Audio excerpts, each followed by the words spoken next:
even tot het signaal krijgen dat ze declareren binnen mij al die dingen die ik heel belangrijk vinden van een omroep. En dan kijken ze hoe je het dan kun je dan even aftilt. Dan begin ik op een vreemde listloekers erbij. En dat is het debat. Het is in twee pakken, er zit schoft, ziet met van Tolen, RW, in 20 minuten schoft. En die roep het al, waarin de sop en die windbroodjes. Daarna die pauze mag bij net al te lang worden, want we maken zelf ook, ik vond even het radioprogramma mooi te beginnen. Maar dat werkt vanzelf. En voor mij zit er wat leuks van. De microfoon zit op. Dat is altijd mooi. En net is meer klokje. Dan ga je een hele grote. Nog 1 minuut. 3 minuten nog al.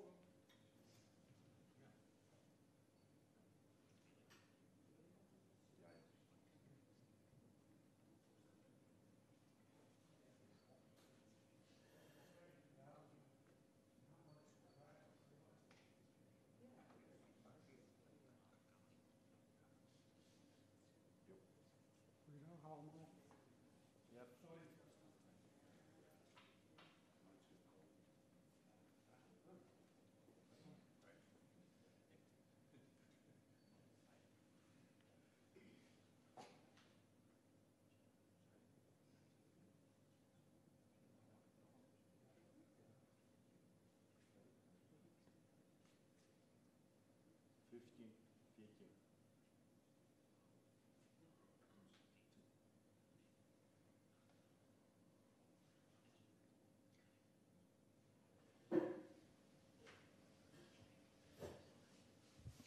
Welkom in Dontumadiel, het slotdebat van de gemeenteraadsverkiezingen die na een week gehouden worden. Wordt hier in het gemeentehuis houden, het huis van de democratie van deze gemeente, zo je ze kennen. En dat je er nog net uit bent dus van wat voor partij moet ik stemmen, zo je het eigenlijk het antwoord komen moeten. En dan kun je zeggen, de wraak staat in brand. De legers van Rusland rukken op. Is dat nou wel het moment om je druk te maken door lietse lokale verschillen? Nou, aan de ene kant zou je zeggen van nee, dan zijn er misschien nog wel grotere problemen. En aan de andere kant, moet ik zou eerlijk wezen om te zeggen, misschien is het wel correct nou het moment om te laten hoe wies wij binnen bij de democratie. Hoe belangrijk het is dat wij in een land wijnen waarin wij als mensen wat te zeggen hebben. Wij met onze stem bepalen kunnen wat u vertjent worden. En dat er rekening houden wordt met wat wij vinden. Wat zou het prachtig wezen als gebaar naar Poetin en al die orenmannen, dat wij komende weken met een opkomstpercentage komen waarvan de meesten mij de eerden steen te trillen van hoe is het mogelijk? Ik weet net zeker altijd slaagt, maar het zou een mooi uitgangspunt wezen kennen, wat mij onbelangrijk een mooi gebaar. Maar wat prachtig dat we weer gewoon ik bij en waar komen kennen, dat we een waar moertje kennen, dat we Foeskje kennen, na een periode van corona waar alles op afstand moest. We kennen weer bij en waar komen, we kennen mij en waar importeren en we nodig mij en waar in discussie. Nou, dat doen we het ik. Want er valt wat te kiezen. Er zijn 8 partijen en ze hebben alle 8 een eigen visie op hoe het verder moet met Dontumadiel. En hokkervisie, dat beziek je weer het een beetje helder te krijgen. Hoe doen we dat? Dat doen we in de vorm van 1-op-1 debatjes. Dat betekent dat 2 politici hield het naast me staan en dan discussiëren we over een bepaalde stelling. De orenlistloekers komen je dadelijk dan achter te zitten, mij er ik nog wat van vinden. En dan hebben we nog een tweede ronde, waarin elke listloeker de kans krijgt om een orenlistloeker naar keuze uit te dagen. En ik nog op een onderwerp dat hij of zij zelf bepaalt. Ik zeg hij of zij, dus hoe in je vrouwelijke listloeker komen. Maar die wordt vervangen door een man. Mooi dat dat gebeurt, maar het betekent wel dat het al je kerels binnen. Ja, het is net oors. Daar zit het mee dwaamatten. Waar zijn dan die matadoren in de politieke arena? Nou, ik roep ze er één voor één even bij. En als eerste wil ik je graag gaan van de FNP, Ferdy van der Ploeg. Van der Ploeg, welkom. Een woordpiek, begreep ik. Hyundal, ja. Is dat wat oors als een orenvries? Waar zit dat verschil in? Ja, we binnen wat, ik denk dat we wat directer binnen. Ja, het hart leidt op het tong. Ja. En wie hel je er net omheen? Nee, want op Twitter zeg ik, de gemeente had een soort in de sop erin litten. Ja, klopt. Dat vind ik en dat vindt de FNP eigenlijk zeker. Ja. Dat klopt, het Hyundal. Ja, misschien dat er dadelijk wel even uitkomt wat dan krijgt en hoe dat oorsmatten hier. Maar ik zou zeggen, zie je een plakje? Er zijn 8 stoelen dat goed is. Een beetje in het midden. Ja, is dat jouw plak wat een beetje in het midden? Oh, nou, dat valt me eigenlijk wel wat aan. De staatkundig gereformeerde partij, de SGP, Heerke Kooistra, die komt er nou aan. Kooistra, ja, mooi dat jou er binnen. Ja, jou moet er eigenlijk nou een stokje oernemen van een man die het jaren dieren had. Hoe bevalt jou dat?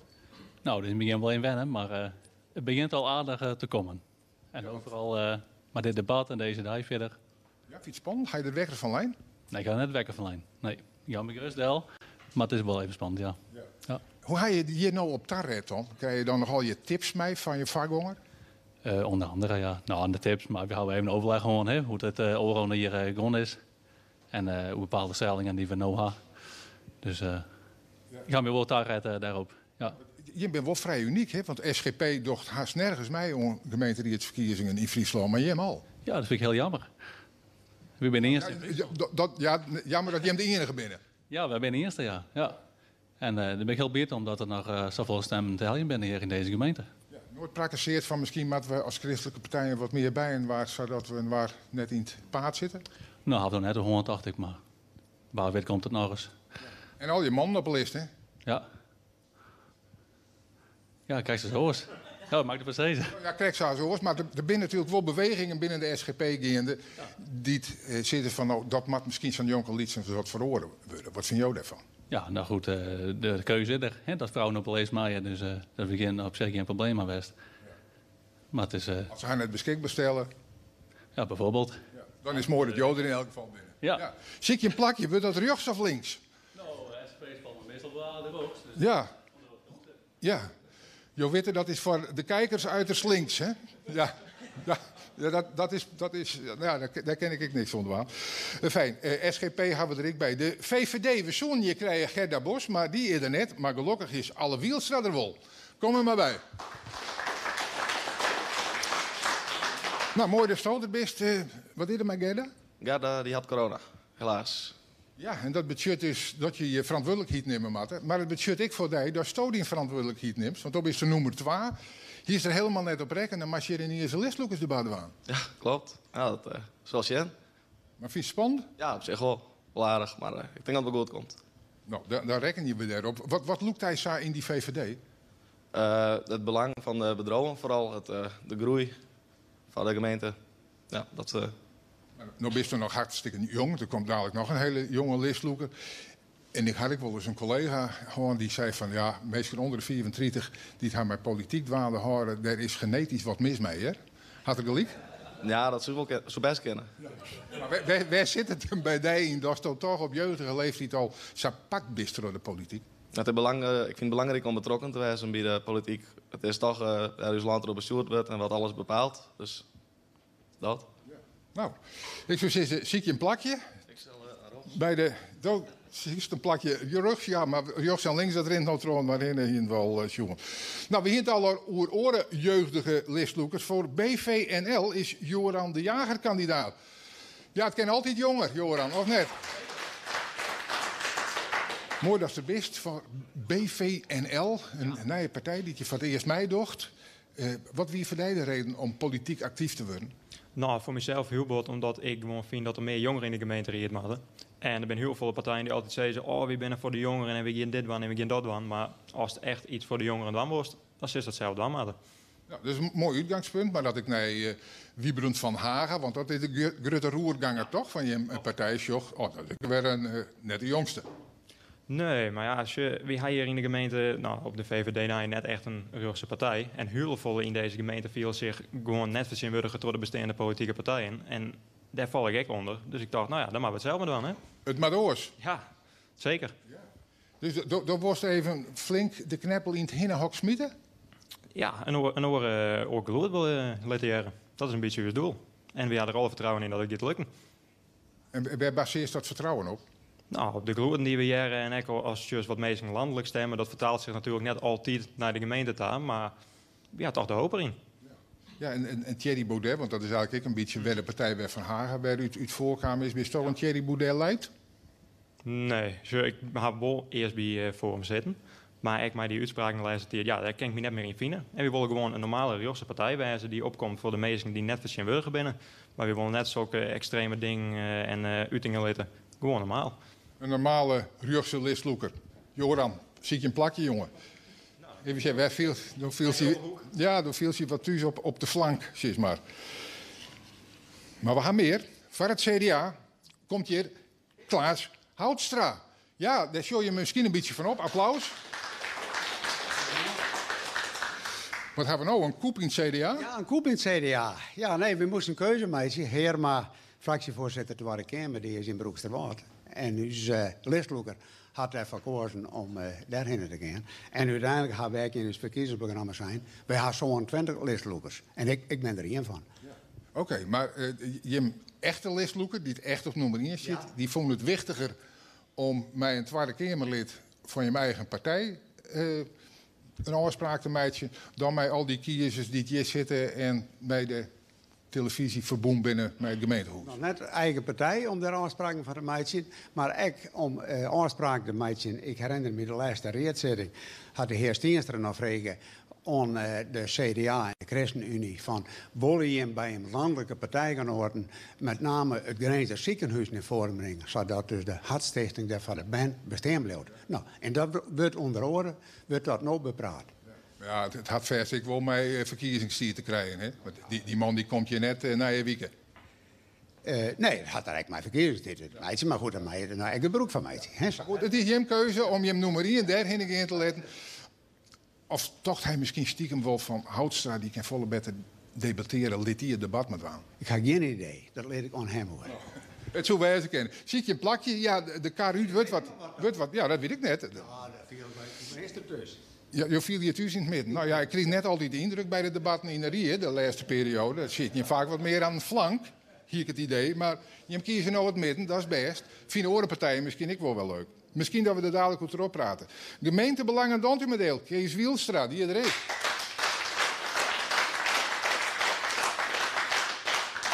Ik had het idee dat de aanhang van jouw partij krijgt wat hudder in de handen slaagt dat je opkomt als die van de oren. Ja, dat zou best wijzen kunnen. In de politiek draait het ook wel eens om je verschil duidelijk te maken. En dat vindt misschien net altijd iedereen leuk. Oké, want je bent van de helderheid in de verschillen. Goed benemen waarin we het oneens binnen mijn oor. We vinden dat we zeggen moeten wat we dwaan willen en dat we dwaan moeten wat we zeggen. Ja, oké, dat is een uitspraak die ik wel vaker die heb ik van oren politici. En die zitten wel heel bot in het rechter spectrum. Dat zit jou toch net? Nou, nee, onze partij, ja, je kunt zeggen middenpartij. Hè. In onze partij, in de achterban, zitten mensen die gaan sneens 2 keer in de kerken. Maar er zijn ook mensen die zitten sneens liever in de kroeg. En er zijn mensen die de sociale kant heel belangrijk vinden. En er zijn mensen die meer de liberale kant belangrijk vinden. Dat is een hele mooie mengelmoes, een prachtige afspiegeling van de meerschap in Dantebeddeel. Ik jij alweer het midden. Nou ja, er is dan wel een stoeltje vrij. Maar je mag dadelijk hem al jaar in het midden willen bij een warp scoort zitten. Dat mij om mij wil, maar zie je maar een plaatje uit. Ja, dan praten we dadelijk wel even verder. Sociaal links, Romy Kempenaar. Kom verder.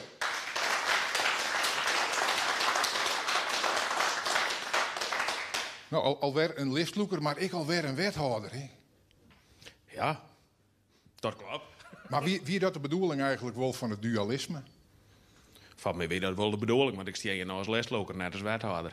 Nee, maar dat is wel een pettenkwestie, hè? Want het ene moment, als ik jou bijvoorbeeld wat vrees en zie, nou, als wethouder weet ik dat, dan maak ik de oren pet op zitten, maar als listloeker vind ik dat.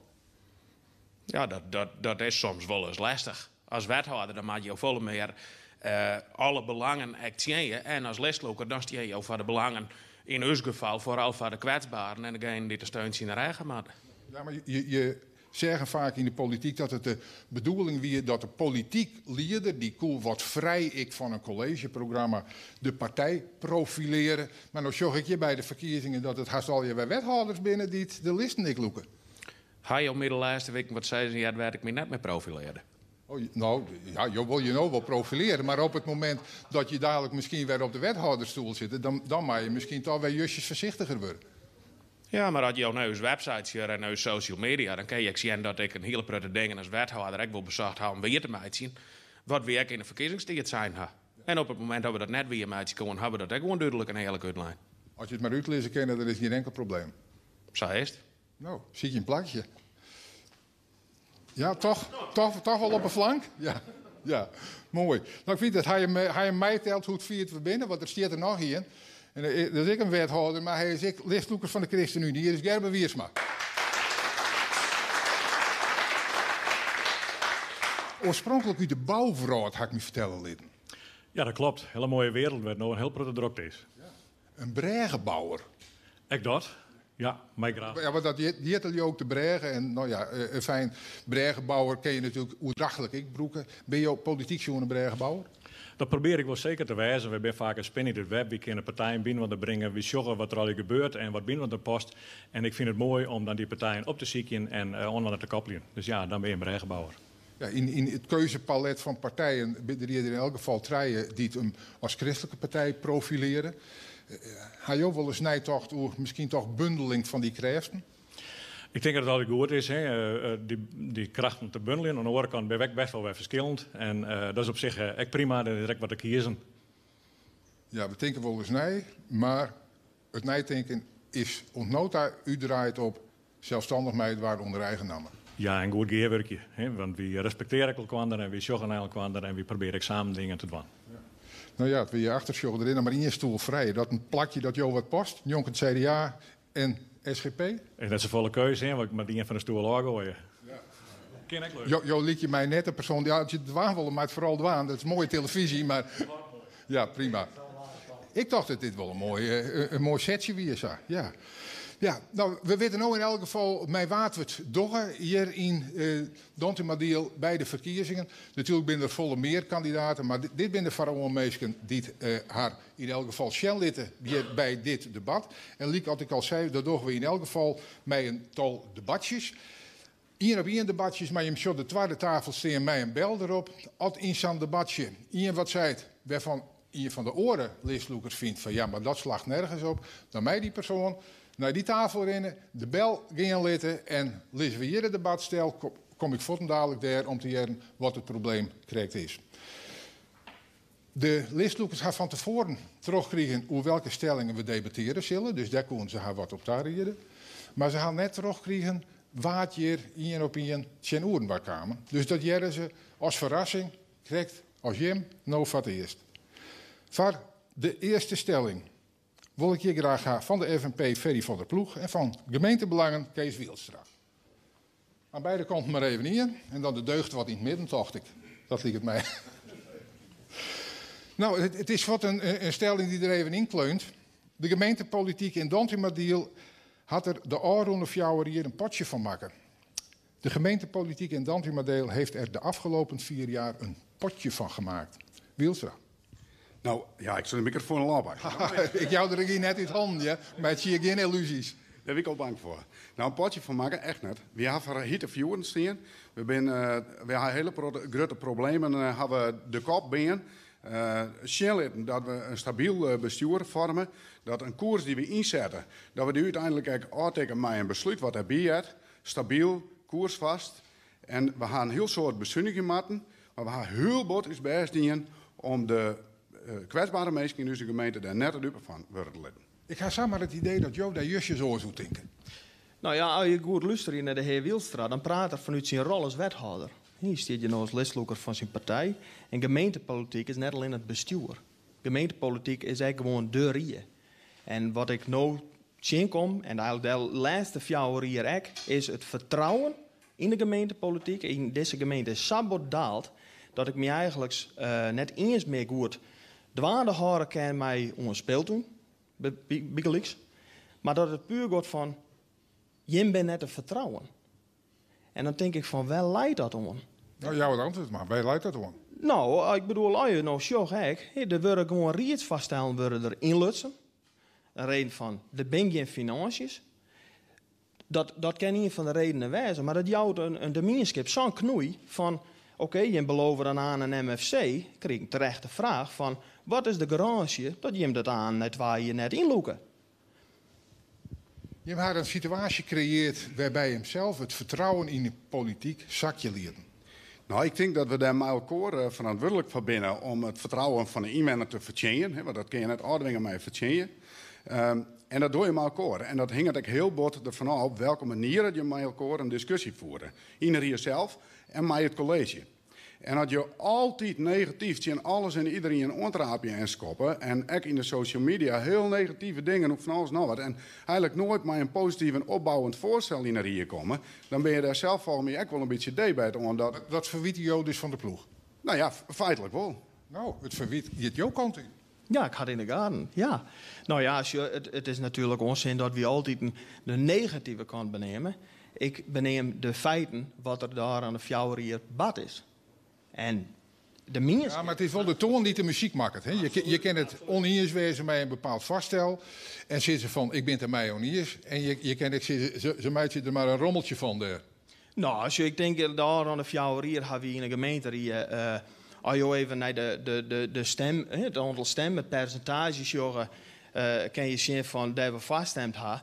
Nou, ik geloof dat we op een dikke 90% zitten. Noord-Koreaanse percentages, hoe ga je zeggen? Nou, ik bedoel, dus als dan zeggen van nou, de FNP is oerl op 10, dan klopt het dat net.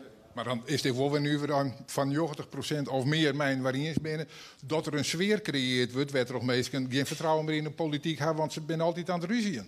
Nou, maar ik denk ook dat het een historie leidt in het vertrouwen van een ander van partijen.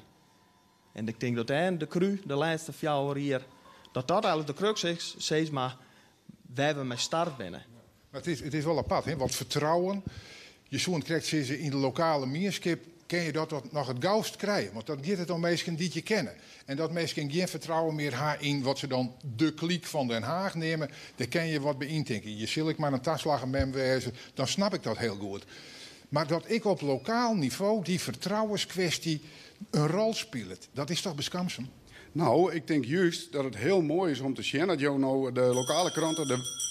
Er wordt inbrutsen. Het CDA. Ja, ik bel je even. Ik wil even waarom gaan over het vertrouwen. Als wij even naar het besluit zoeken voor het MSC van Waarden, dat we een besluit namen, dat is vertrouwen wekt en dat besluit wordt innam. Dat wordt teruggetrokken om financiële redenen. Dat kunnen we ons nog een beetje voorstellen. Wij zijn op een gegeven moment samen met de FNP nog mij wat voorstellen kan, zodat er ongeveer een 34.000 kapitaallasten die kon jaren daarbij halen worden, hebben we voorstellen verdiend, ben aanwezen worden, prima. Op een gegeven moment gaat die stichting MSC naar de rechter.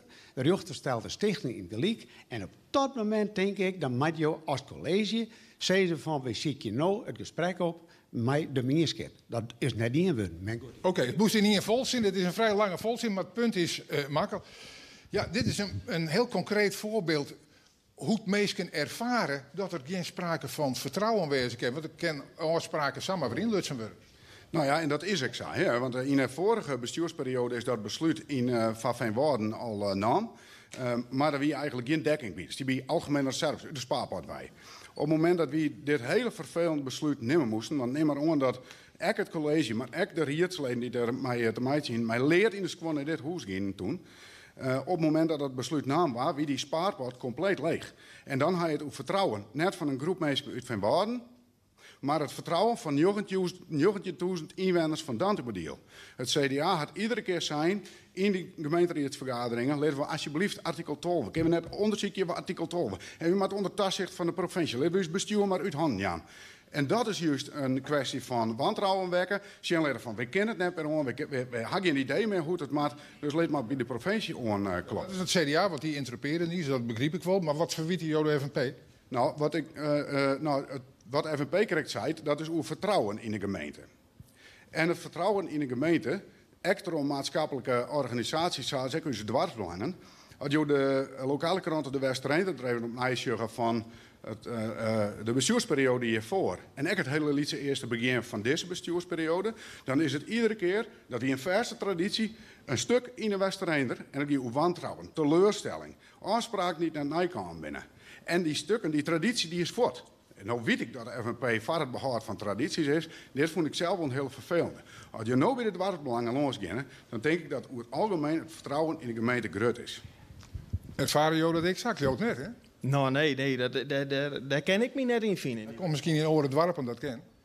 Nou ja, goed, zo groot is Dantebodiel ik ben net. Dus nee, zeker net. Nee, ik ken me daar in ieder geval net in vinden. Maar als ik gewoon zorg, je had het landelijk. Nou, de FNP had natuurlijk niks mee in die zin met Den Haag. We zijn er wel afhankelijk van de financiën en dat soort zaken. Maar we hebben hier onze eigen tradities, zoals de heer Wielstra ook zei. En we hebben het behoud van onze eigen mensen, onze eigen identiteit. En als ik dat zag om je heen, dan denk ik van nou, de Aron de fjouwer hier, waar we staan en waar we nou staan, dan ben we er nevens mee op achteruit gaan. Viel je jezelf daar ook verantwoordelijk voor? Ja, nou, dat tuurlijk. Zeker. Want gemeentepolitiek, wat ik zei, is net alleen het bestuur. Is ik de gemeente hier. Dus ik steek zeker de haan in eigen boezem. Absoluut. Want er is wel een grote skiering zeg maar, tussen de collegepartijen en de rest van de Rieën. Is dat onoverbrugbaar? Of kunnen we samen nee, misschien wat stevige collegeonderhandelingen en FNP in het college zien? Oh, nou, nee. Als ik goed nagaan, we staan hier voor alles. He? In die zin, we sluiten net partijen uit. Als je dat landelijke willen zeggen, als het nou links of rechts is, het ben de mensen hier in Dantemediel die het op is bouwen, maar nee, absoluut net. Ik zou eigenlijk even, zo gauw net iets bedenken kennen, waar we zeggen van, nou, daar zullen we absoluut net mee ingaan. Oké, dus geen les van oud zeer. Nou, dank u wel eerst voor deze bijdrage. Ja, het budget dat hoe deze stelling van er is wel of net een soortje van maken in de oude periode. Mij hoorde ik nog wat vinden. Mensen die dat willen, maar even steken, dan weet ik waar er wat van vinden willen. Nou, dat ben er meer. Nou, dat je gewoon hier maar even heen. Wat vind je ook? Ja, ik ben het daar absoluut net mee eens. Want als je ziet van hoe het college altijd zwaar gehad het dwarpen in te gaan. We hadden altijd een moeilijke besluiten duidelijk uitlijn. Dat is ook bij de introductie wat ik gewoon. Volgens mij valt en stiert daar het vertrouwen in de politiek mee. Dat je wel echt de besluiten duidelijk uitlezen kan. Dat je zegt, het is even net mooier als het is. En dat is gewoon de basis van het vertrouwen. Dat is dat jou dat uitlezen. Ja, nou, ik vind dit gesprekje krijgt wel even tekenend voor aan een fjouwerier. Aan de ene kant een stukje soerigheid eigenlijk wel wat. En oorlogje in oorskop en een eerste verdacht meisje en alles in twijfel loeken. En aan de andere kant toch weer een partij die zei van ja, maar ondanks dat alles, hebben we daar net aanleiden laten, hebben we ze verantwoordelijkheid genomen. Er was best een hele zware dobber. Daar kon je niet wat aan doen, dat we financiële problemen kregen. Dan moet je gewoon heel veel beslissingen nemen. En is makkelijk scoren natuurlijk op deze manier. Maar wij gaan koers houden en we zijn stabiel blijven en dan stellen we goed voor. Dus wij hebben een bewijs. We kunnen zien laten dat terug dat we dit beleid volgen gaan en volhouden gaan, stiert er nog ook weer iets. En als dat echt zo is, dan zullen we daar ook nog wel even over. Houtstra? Ja, nou, Wilter zei krijgt de win centen voor het MRC. Wij hebben toen een voorstel in. Het moest ongeveer 22.000 kostje per jaar kapitaallasten. Dat kon gefinancierd worden door de wethouders bij rond te brengen van 2,9 naar 2,4. Dat is 40.000 per jaar structureel. Dus dat hebben wij toen voorgesteld. En ja, dat is net de druk aan. Maar als de dingen financieel net kennen, dan kun je zie je naar een oplossing. Zeggen ze, waar haar een oplossing voor, maar die waren net oornamen, dan houdt het op. Nou, ja, helder. Nou, de rest is zittenbleun, dus die hoeft in deze fase net te reageren. Dat komt mooi uit. Dan houden wij uw tijdschema ik mooi vast. Want dan ben we nou daar aan de tweede stelling die het onder water komt. Dat zal ik in je wezen die je hem net echt verrassen zal. Dantumedeel bloot een zelfstandige gemeente. Ik praat erover met Klaas Houtstra van het CDA en met Sociaal Links van Romy Kempenaar. Aan beide kanten maar weer in, man. Mag maar weer aan de linkerkant, hè. dat is het beste net. Ja, maar voor mij is het weer rechts, dus ach, dat wordt weer ingewikkeld. Zelfstandige gemeente bloot? Ja. Ik ga even de vraag net jet. Sorry. Mag het een zelfstandige gemeente bloot? Ja, daar kunnen we een heel lang verhaal over horen. Ja, nou kijk, dat ken ik heel kwaad. Wij vinden van net. Nee. Oké. Waarom mag het zelfstandig bloot? Dat is de bestuurbaarheid die is voor een gemeente met de aard en schaal van Dantemediel, is denk ik de basis van het vertrouwen. Als het juist dat een RIE en een college, de RIE dat is de volksvertegenwoordiging. Dus de volksvertegenwoordiging die moet echt door de mensen benaderbaar wijzen. Ik krijg meestal gewoon tussen onder door, dan denk ik dat moet echt zo blijven. Op het moment dat je groter wordt, grutst, het opschalingssprookje, waar Den Haag ik altijd mee kwam is van, nou let dus maar, de BM'en, dat weet ik waar groeien letten. En dat kinderen dan al je beter te wijzen. Volgens mij ben we daar op een hele punt wel op waarom kan. Jo in sprookjes. Ja, dat ik. Nou, we kunnen het heel kort houden. Op een gegeven moment in 2014 hebben wij er verkozen als gemeente, behalve de FNP, om een ambtelijke fusie aan te gaan. Waarom? Omdat we kwetsbaar zijn. Er zijn zoveel taken, je had ongeveer 200 taken wat een gemeente uitvoeren moet. En dat kan een lidsapparaat dat moeilijker uitvoeren dan een groot apparaat. Maar ik heb begrepen dat die geurwerking is net echt op een groot succes uitdraait. Die geurwerking is net echt op een succes. Dus vandaar dat wij nou echt net zoeken in de vorm van geurwerking. Want wat er nou eigenlijk gebeurt, daar is in 2019, of eigenlijk al in 2017, is er een groot gebouw gezet. Dat wordt nu weer voor een kwart sloopt.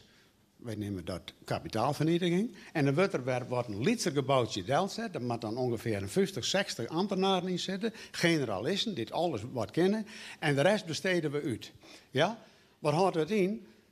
Een ambtenaar FTA kost 65.000 per jaar. Als je het uitbesteedt, zit je op 80 tot een ton per jaar. Reken het verschil maar uit. Dus 2,5 miljoen structureel per jaar wat er bij moet. Het is leuk bedoeld, dat mooi lieds en benaderbaar 16 jaar. Nee, dat is niet 16 jaar, want jou krijg je ook in een grotere gemeente dan gaan de kosten van de RIE en van het college die gaan omheen. Want de salarissen van collegeleden en van raadsleden die gaan omheen. Jou krijgt minder bij. Dat is een mooie opsteker geweest trouwens. Ja, klopt. Maar veel mist die je dan voor. En er komt vervolgens minder geld in het gemeentefonds, wat de grootste basis is voor de gemeente. Die afstand die er. Je ook minder bijsturen op dingen op het moment dat er direct iets speelt, wat eigenlijk een kapitaalkastje kan. Volgens mij zei Houtstra krijgt zelf al dat de grotere organisatie dat het eigenlijk net zo'n succesvol is. Dus eigenlijk bevestigt. Dat zei ik, ja, dat zei ik. Maar daarom zei het Houtstra van dat we misschien net een gelukkige fase. Daarom kunnen we beter maar een stap verder gaan. Ja, nog groter. Nou, in elk geval een formele fusie. Dus eigenlijk, het is foutgang. Dus dan maakt het nog maar meer. Misschien gaat het dan nog wel meer fout. Waar het uiteindelijk om gaat, is de voorzieningen in het dorp. Nijvoorzieningen en de voorzieningen die er binnen, dat we die behouden. Als wij nu forceren met Noord-Friesland, dan baren we nog zo'n miljoen euro als fusievergoeding. Wij voorkomen dat de ontvlechtingskosten er binnen en we moeten ook weer een apparaat opzetten. Roerwijs gaat 3 miljoen. Dan praat je over 10 miljoen. Wat kun je met die 10 miljoen doen? Van Waarden wil graag een MFC hebben. Die wil graag een sporthal hebben. Daar komt een brede squalle. Er moet nog een sporthal in de Westerijn komen. En dan moet een brede squalle met een MFC. Dus het is, ik begreep jou, het is een financiële kwestie. Het is een financiële kwestie. Maar dat argument van mooi dichtbij, benaderbaar. Meesten uit de gemeente komen bij mij aan de deur. Die weten mij te vinden. Ja. Had zijn voordeel. Dat jou ik zonder met dat. Het is een balans. Maar die balans die slaat in uw eigen zo uit dat je in een groter apparaat heb je meer mogelijkheden, heb je meer kwaliteit. En nogmaals, het gaat om de voorzieningen van het warpen. En nu komen de komende jaren krijg je een heel grote onrust. Het gebouw wat ik net zei van die ambtenaren. Ja, dat hij zijn, dat hoeft net nog eens, dus dank u wel. Maar goed, ja, dat benadrukken dat door op een ander moment.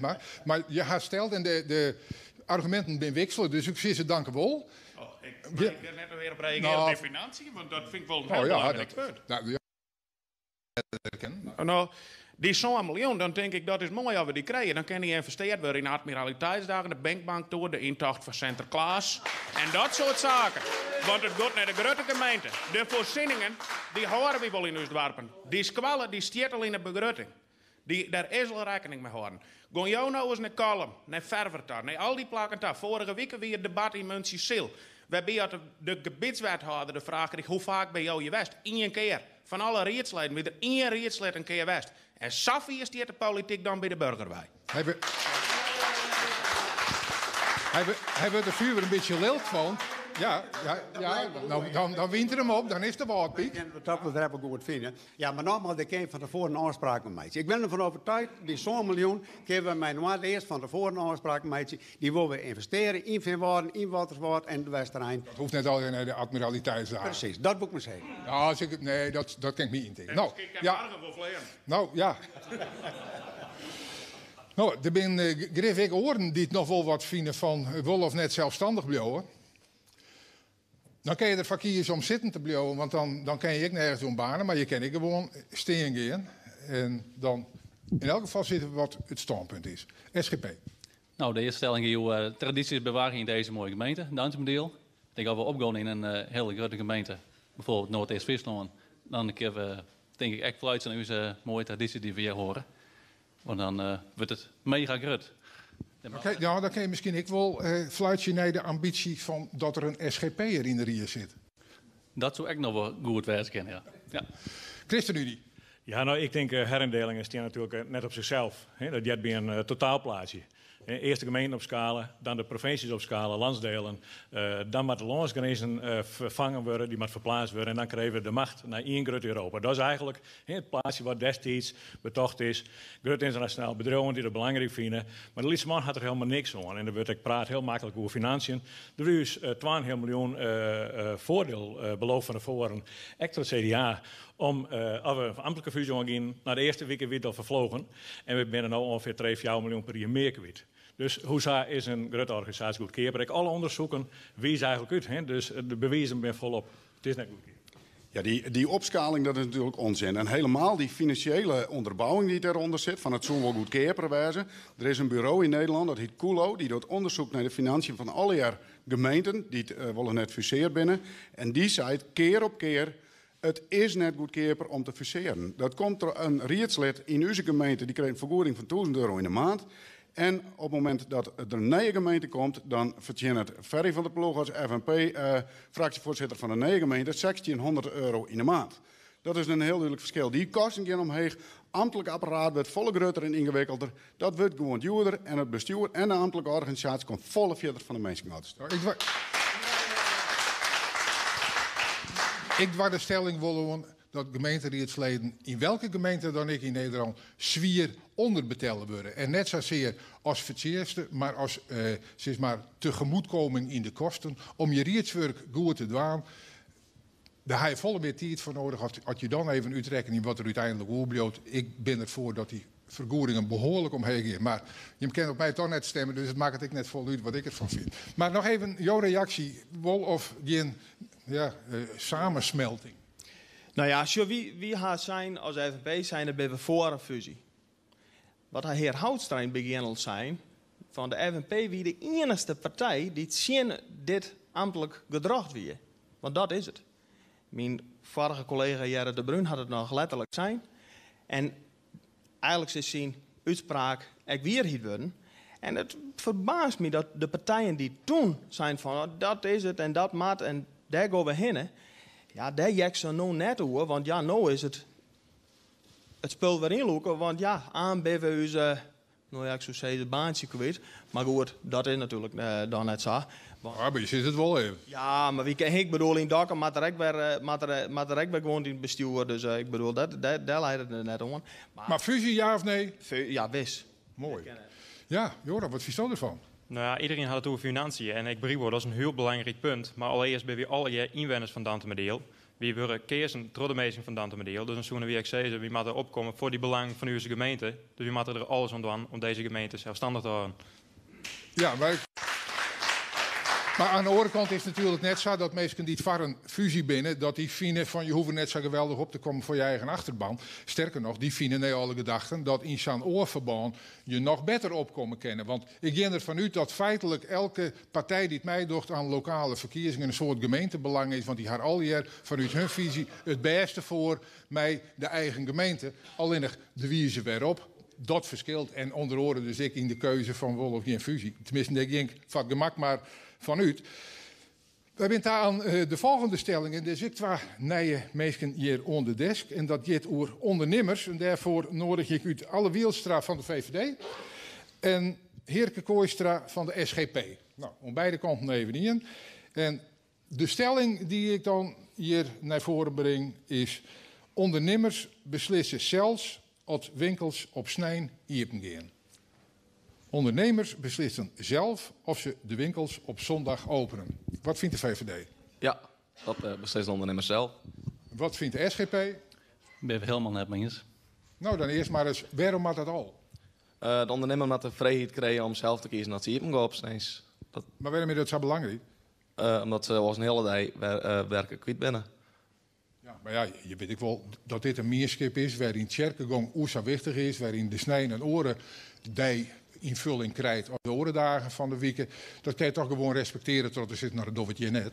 Daarom wordt de ondernemer ook de keuze Jan om zelf te kiezen dat ze op snij niet gaan of net. Ja, Joost zit dat mag net. Nee, kijk, altijd zijn, ik ga in de politiek met de Bijbel als kompas. En als SGP stellen we voor dat we 7 dagen werken en 1 dag rust aan moeten. Dat is net alleen goed, zodat in de Bijbel staat, maar het is goed voor de mensen zelf. Voor de winkeliers, maar ook voor de mensen die in de winkel werken moeten. Gewoon 1 dag rust, dat is fysiek goed, mentaal goed voor het gezin. En je komt ook op voor onze mensen in de gemeente die het fatsoenlijk net zeggen kennen. Maar het wordt, voor het goede begrip, het wordt ook net verplicht. Hè? Je matten opsnijden hier. Het is een vrije keus. Ja, maar het is net inderdaad net verplicht. Maar vanuit uw standpunt is het eigenlijk een Bijbelse notie. En dat wil ik graag jaren in deze gemeente. Ja, maar ik kan me goed indenken dat je er zou op praktiseren. Maar je gaat dan nog een stap verder. En je zegt, daar look ik net alleen van mezelf conclusies uit. Maar ik look daar conclusies uit die het oren, die het heel oor zou denken, haar ik onthouden moeten. Is dat nou wat apart? Nee, dat denk ik niet. Zeg ik echt zijn van het is goed voor de meesten om gewoon 1 dag rust te horen. Want als we zo'n 24 uur en zo'n dagen in de week. Nee, maar die winkelier die wil graag op mandje een reisdag hebben. En dat mij net van jou. Nou ja, dat is niet alleen voor mij, maar dat is inderdaad wat de Bijbel dus voorhoudt. En dat wil ik graag in de politiek brengen. Ja, dus je stelt dat er wel ontzettend wat vragen is naar winkels die op sneeziepen ben, als bijvoorbeeld just naar de Jumbo in Dokkum. En ik ken er een hele hoop jeugdonderwerk op snees. Die kregen dan dubbel betellen en dat vinden ze ja, dat doen ze graag. Ja, want je zegt wel dat er nou een stuk omzet zichtbaar uit deze gemeente voortvloeit naar andere gemeenten, omdat een soort consumentenwol op snij winkelje willen. Ja, klopt. Ja, hij heeft daar cijfers van, hij heeft de gegevens van. Binnen er ondernemers bij hem kwamen die zeiden van nou, wij kennen dat echt cijfermatig aantonen? Dat weet ik niet. Zou het argument wezen, werd Joost zeggen van ja, als we het zo beschouwen, moeten we misschien toch justjes soepeler wezen? Nou, dat is me juist mijn vraag om Wielstra van, wij binnen cijfers dan. Hè? Is het zo dat ondernemers hier schade lijden, financieel, dat de sneeuw de winkels dicht binnen? Ik geloof net dat dat geval is. Nee, ik weet net wat ik weet. Die cijfers binnen net, of ze binnen net bekend. Maar stel dat die er nou wien. En er blijkt uit dat ze omzetverlies draaien. Zou dat jou dan over de streep loeken? Nou nee, uw standpunt bloot. Ik uw standpunt. Dan hoor je er feitelijk ik net ontevreden dus. Nee, in wezen net. Nee, dat heb je de SGP. Nee, maar het is wel grappig dat je vreegt om argument. Want ja, eigenlijk bagatelliseer je dan van het zal wel wat afvallen dat ze des keer van haar. Maar feitelijk maakt het jou dus niks uit. Want hier ze de wolskeer van, dan win je er nog op tje. Dat standpunt bloot wel hetzelfde. Alleen het is wel belangrijk om te weten van, had ze dus keer van. Ja, ik jij de bel. Dat betekent dat we onmiddellijk deze kant op gaan. We hebben een beller. Zeg het maar. We hebben een beller. Ja, volgens mij is het... want we komen heel gauw in een voor-discussie. Volgens mij is het kardinale punt in die zondagsevenstelling... dat is de concurrentiepositie. Dat is dat dit sterkste deel, Kaspelen, nou het eerst die zondagsopenstelling wil hebben. We hebben al je situatie gekregen dat de winkelier in een bestrein dicht is... en een hele kilometer verder, daar is een winkelier wollen op snijden. En... als je dan voor of tegen bent, dan denk ik dat we als politiek gewoon in de maag zetten moeten, maar het gelijkheidsbeginsel werden we miszetten. Van de ene ondernemer het voordeel aan, waar de andere ondernemer het nadeel had. En op het moment dat ze nou landelijk zeiden alles goed hebben, is het klaar. Op het moment dat ze landelijk zeiden alles moet sluiten, dan ken ik de SGP. Ik wil volgen. Dan is alles sluiten en dan is het een rustdag. Maar op dit moment is het zo dat iedere gemeente zijn besluit maar had. Waarbij had je ook gewoon eigenlijk concurrentievervalsing wat krijgen. Je had je punt maken, helemaal helder. Nou, ik maak je even een rondje om jou heen en kom dan voor dadelijk maar bij die vraag. Ja, het gelijkheidsbeginsel, dat mij in de gemeente wel, wat nu voor dat het 10 oren dan net mee. Ja, dat is ik zo. Alleen in Dokkum zou je dat Albert Heijn mij wil iepen bijvoorbeeld, maar die bloot ook gewoon dicht. En die leidt er eigenlijk helemaal financieel net onder. Nou, ik denk er cijfers van, maar dat ga ik dan wel van horen zeggen. Hè? Maar waar had ik al van jou, Jet, het maakt er niks uit dat ze er nog wel geen financieel nadeel van haar. Je bent gewoon principieel tjen. Maar je ben ik principieel, neem ik gewoon tjen discriminatie. Maar een ondernemer aan de ene kant van de gemeentegrens wordt discrimineerd ten opzichte van die aan de andere kant van de gemeentegrens. Ja, een ander punt speelde ik nog mee, hè, dat winkels op steen ziet, maar dan ga ik de winkels met opwarmen worden. Dus je ga ik meer energielasten. En dat is wat milieu, dat is ook echt helemaal niet goed. Nou, BVNL. Even een kwart puntje, want je zei nou de Albert Heijn in Dokkum, die kiest er zelf voor om tegen te gaan. Dus eigenlijk pleit je ook gewoon, let meestal het zelf bepalen. Dat is een heel goed punt. Maar zoals ik zei, van de milieubelasting wordt ook omheen. Had de winkels op Sneens nog een extra dag hier. Maar... Als dat nou je argument is, dan praten we over die winkel gaat op Snijn hier met op men je dicht. Had die man hier rust bij, hoe die winkel net opstookt te worden, ben al die argumenten voort. Dat verhoort jouw standpunt net. Nee, nou ja, goed. De meeste net op de wassen dat de winkels maandjes dicht binnen. Dat is in de gemeente echt niet gebruikelijk. Dat is heel veel de christelijke mensen waar je. Die ben echt ineens beperkt. En die kinderen ineens naar het cirken. Gewoon rekening houden met de lokale bevolking. Die had helemaal geen verlet van hier bestelling op Snijn. Nou ja, ik denk toch als toen naar de druktes in de andere gemeenten, dat de meesten er wel verlet van hebben. Nou, standpunt is duidelijk. Dank u wel voor deze uiteenzetting van je argument. Zie je het plakje maar op. Ik ben benieuwd dat er nog horen haar hier ik even over uitspreken willen. Ja, wees, ja, dit is het moment. Ik ben hier net een heel soort debatten. Dus als er een is, dan mag je erbij wezen. ChristenUnie. Ja, ik denk dat het gewoon goed is dat de overheden dit soort dingen regelen. De winkeltien, door ik met jongens, hoe lang het de winkeljongens hier hebben. En er zit gewoon een sociaal aspect aan. De ChristenUnie is ook een partij van gezin. En dat in de gezin net iedereen tegelijk is even een vrije dag. Kun je als gezin ook niet meer eens met z'n allen daar voort. Dat we het hoor, leuke dingen doen. Dus ik denk dat het ook al om die reden gewoon beter is dat we een gezamenlijke vrije dag hebben. Net die in de dan en de oren dan. Dat is vol ingewikkelder. En ik net goed voor uw saamhorigheid. Zeg maar. Dat mag ik een werkje. CDA. Ja, het CDA. Nou, het CDA hoeft in principe net dat de winkels s'nachts open binnen. Maar wij showen echt naar de werkelijkheid. En wij hebben wel het gevoel dat er een meerderheid zo langzamerhand is die dat wel graag willen. Dus wij willen geen christelijke dictatuur oplezen. Dus wat u betreft is het bespreekbaar. En ik denk dat wij in de fractie hebben direct verschillende meningen over in die zin dat we daar een vrije keuze maken op het moment dat het op stemmen aankomt. Dictatuur, dat ben nog teksten, hè? Dat zijn teksten, ja, maar dat willen we voorkomen. Het mag geen christelijke dictatuur worden. FNP. Nou, principieel is de FNP daarnet op zin natuurlijk, om de winkelsluiting, of de zondagssluiting. De ondernemer, daar gaat het juist om. Ik vind het vreemd dat een gemeente eigenlijk de ondernemer, eigenlijk voor de ondernemer bepaalt wat er wel of net mij op welke dag van de week dan ook. Ik had zelden net een klant komen en bloe alle gezinnen waar de heer Wiersma toe had. Dus prima. Als het verlies draait, dat is zijn verantwoordelijkheid of haar verantwoordelijkheid. Dus ik zou zeggen, let het alsjeblieft bij de ondernemer zelf en de gemeente mag daarin voorzien. En zo'n jongen een term als christelijke dictatuur in de moeder nemen? Nou, nee, dat wist net. Nee, absoluut niet. Ja, daar moest ik nog even reageren. Ik zou heel graag nog toevoegen, als je het insluit het oor net uit. Als de mensen binnen die graag 2 keer op een snees in het cirkel zitten willen, prima. Daar mag ik respect voor haar. Maar als mensen snees naar de winkel willen, daar mag ik gewoon respect voor haar. Laat iedereen in zijn waarde, zou ik zeggen. Dus dat is een duidelijk ja in de formulering van de stelling, namelijk dat een ondernemer zelf bepalen mag kennen of er op Snijn al of net de winkel hier docht. Nou, daarmee hebben we deze stelling wel genoeg bepraat.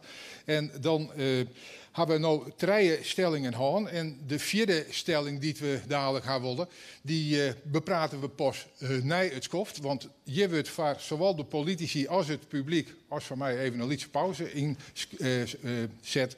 Zodat de mensen die het naar de radio harken, naar het debat of via de stream joggen, de kans krijgen om de oren boodskippen en het orennijs te nemen. En over een minuut of 20 ben wij hier weer met de tweede ronde, waarin we ik de 1-op-1 debatten gaan. Dus graag ondadelijk.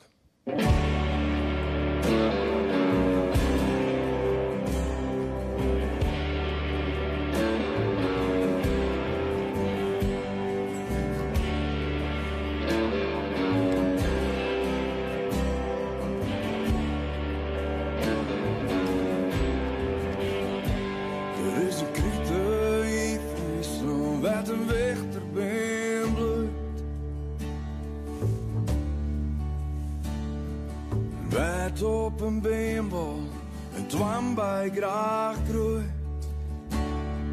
De mensen ben rustig, zo de kat uit de been. Maar stiet de kat op een groen, zelfs ik leef waar die steen. Er is een kriete in Friesland, er zit een handel in bloed. Alles is daar te kip, praten kinderen daar goed. Wij willen iets mezelf pas. Dan grootvader nog. Wat ene net kind dat komt er vader ook. Neem me mee naar de woorden daar wat ik het liefst ben. Naar het land van mijn orden, daar kan ik een goed zijn. Breng me weer om naar het plak, waar het leven me voelt. Neem me mee naar de woorden, naar mijn battergrond. Er is een kriete in Friesland, roen onverneemd. Op het zand tussen pingo's ontkomt haar net. Van jaren en zees, het jaren de weer. Zonder nijs uit te worden, krijgt de krant het pas weer. Neem me mee naar de woorden, daar wat ik het liefst ben. Naar het land van mijn orden, daar kan ik een goed zijn. Breng me weer om naar je plak, met het leven niet voel. Neem me mee naar de woorden, naar mijn battergrond.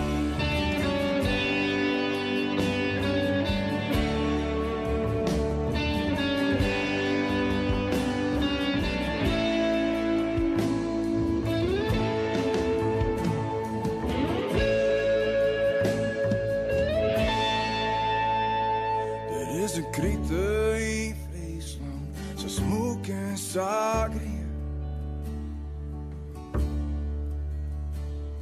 De singles met Elsen hadden hier een saastien.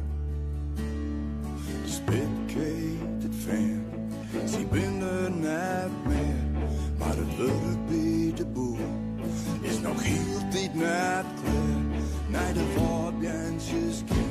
De scherjonsjes waren, de hintjes maat vast, het gas maat van het kon.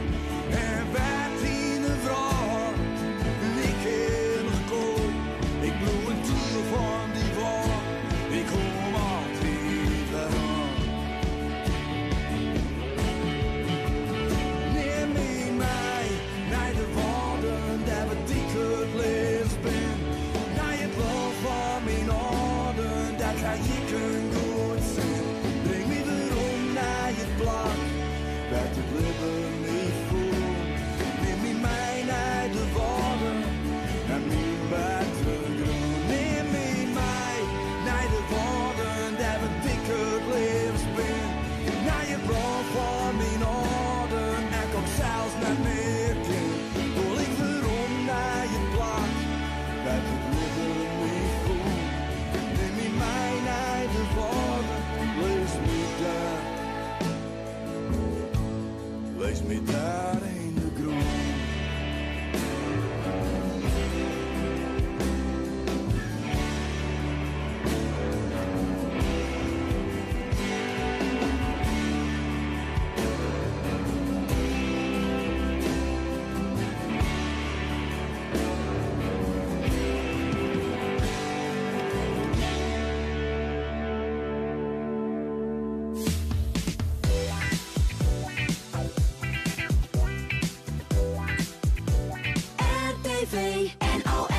Mijn naam is Joran Jager. Ik ben lijsttrekker van BVNL Dantemediel. 16 maart doen wij voor het eerst mee aan de gemeenteraadsverkiezingen.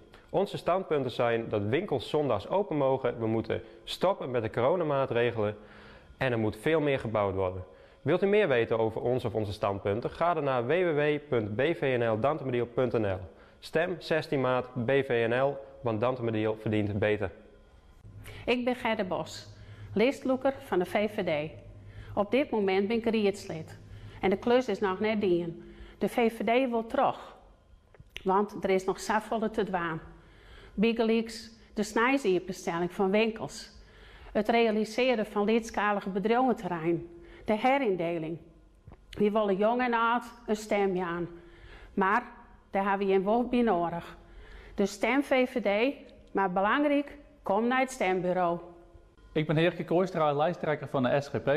Wij vinden dat de enigste rustdag de sneeuw in een gemeente bewaard blijven moet.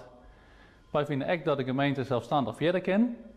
Ook vinden we dat er genoeg ruimte komen moet voor elke nien, genoeg voorzieningen voor de ouderen en ruimte voor jongeren om te bouwen. Vinden jou dat ook? Stem dan in vertrouwen SGP. Mijn naam is Ferry van der Ploeg van FNP Dantemediel. Op 16 maart mag je jou als inwoner van Dantemediel stemmen op alle lokale partijen die het mij doen. Vanzelfs mag je ook stemmen op de FNP. Want waar we voor stemmen is eigenlijk wel heel duidelijk. We willen bouwen. Maar ook de toekomst van Dantemediel binnen we heel duidelijk in. Zo gauw mogelijk fuseren met Noord-East-Friesland. Kan ik op jouw stem rekenen? Ik ben Gerber Wiersma, listloeker van de ChristenUnie Dantemediel. Wij staan voor christelijke politiek. We willen graag meer ruimte voor uw inwoners en bedrijven, dat ze meer meedenken kunnen op plannen die we maken. Vooral jongeren willen we extra aandacht voor, dat die meedoen kunnen en meedenken kunnen over hun eigen toekomst. Wat wij belangrijk vinden is dat er genoeg betaalbare kabels binnen, voor wegen, maar ook voor werkje, voor bedrijven. Wil je verschil maken? Stem dan op 16 maart. Ik ben Ronnie Kempenaar van Sociaal Links. Ik ben thuis in Dantemediel. We hadden uw huishoudboekje weer op een rit en we willen investeren in de dwarpen van Dantemediel. In us dwarpen en net in Dokkum. Ik reken niet op jou. Gewoon te stemmen. Ik ben Kees Wielstra, gemeentebelang in Dantemediel. De verkiezingen komen er weer aan. En je had zo verst als jongen. De mooie advertenties in de kranten met de gezichten van de listloekers. De gemeentebelang in Dantemediel draait het net om een listloeker. Het draait om jou, het draait om die. Om jouw zorg, om jouw veiligheid, om die sport. Om uw dak boven te houden. Maar bovenal draait het om vertrouwen. Kom daarom op 16 maart in actie. Kom naar de stembus en stem op jouw eigen Dantemedielse lokale partij Gemeentebelang in Dantemediel. Beste mensen, als je niks zegt, dan komt er eigenlijk niks in beweging. Maar als je een prutte zegt, mag je een prutte weer meidje. Stem daarom CDA Dantemediel voor een eerlijk verhaal zonder opsmuk. Schouder om schouder met een mierskip. Stem list in CDA Dantemediel. Kom naar de stembus op 16 maart. Wie rekenen je op jou? Ontje.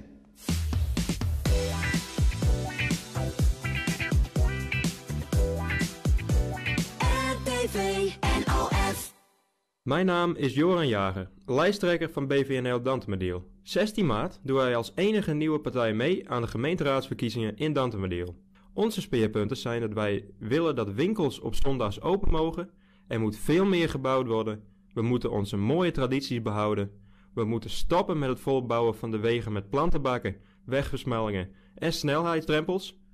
En wij staan voor vrijheid voor iedereen. Wilt u meer weten over onze partij? Ga dan naar www.bvnldantemediel.nl en stem 16 maart BVNL Dantemediel. Want Dantemediel verdient beter. Goeie, Ferry van der Ploeg van FNP Dantemediel hier even. Voor de gemeenteraadsverkiezings wil ik jou graag een vergeet stemadvies aan. Stem FNP. Waarom zullen je wel denken? Ik zit het al mooi skoft. Het maar oors met Dantemediel. We willen bouwen voor uw jongerijn, maar ook voor de ouderijn. Na 4 jaar hier praten over het bouwen, is het nog wel tijd om de bots in de grond te steken. Bouwenblinder.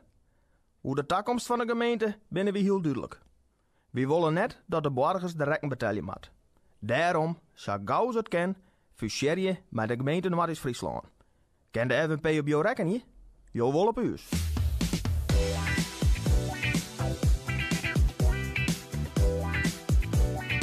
RTV NOS.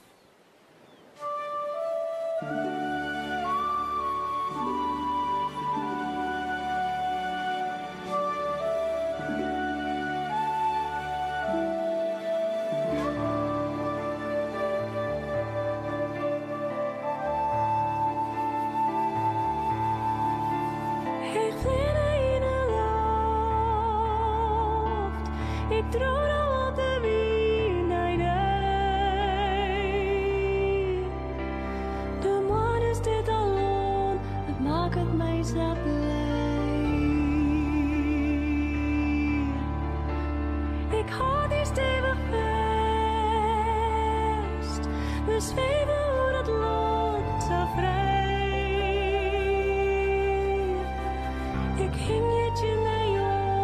Jels mij jibberust.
kreeg vliegen in de lucht. Ik trouw nou op een smien idee. De geld is in mijn leer, het maakt het mij nou vrij.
En welkom waarom in het gemeentehuis van Dantumadiel.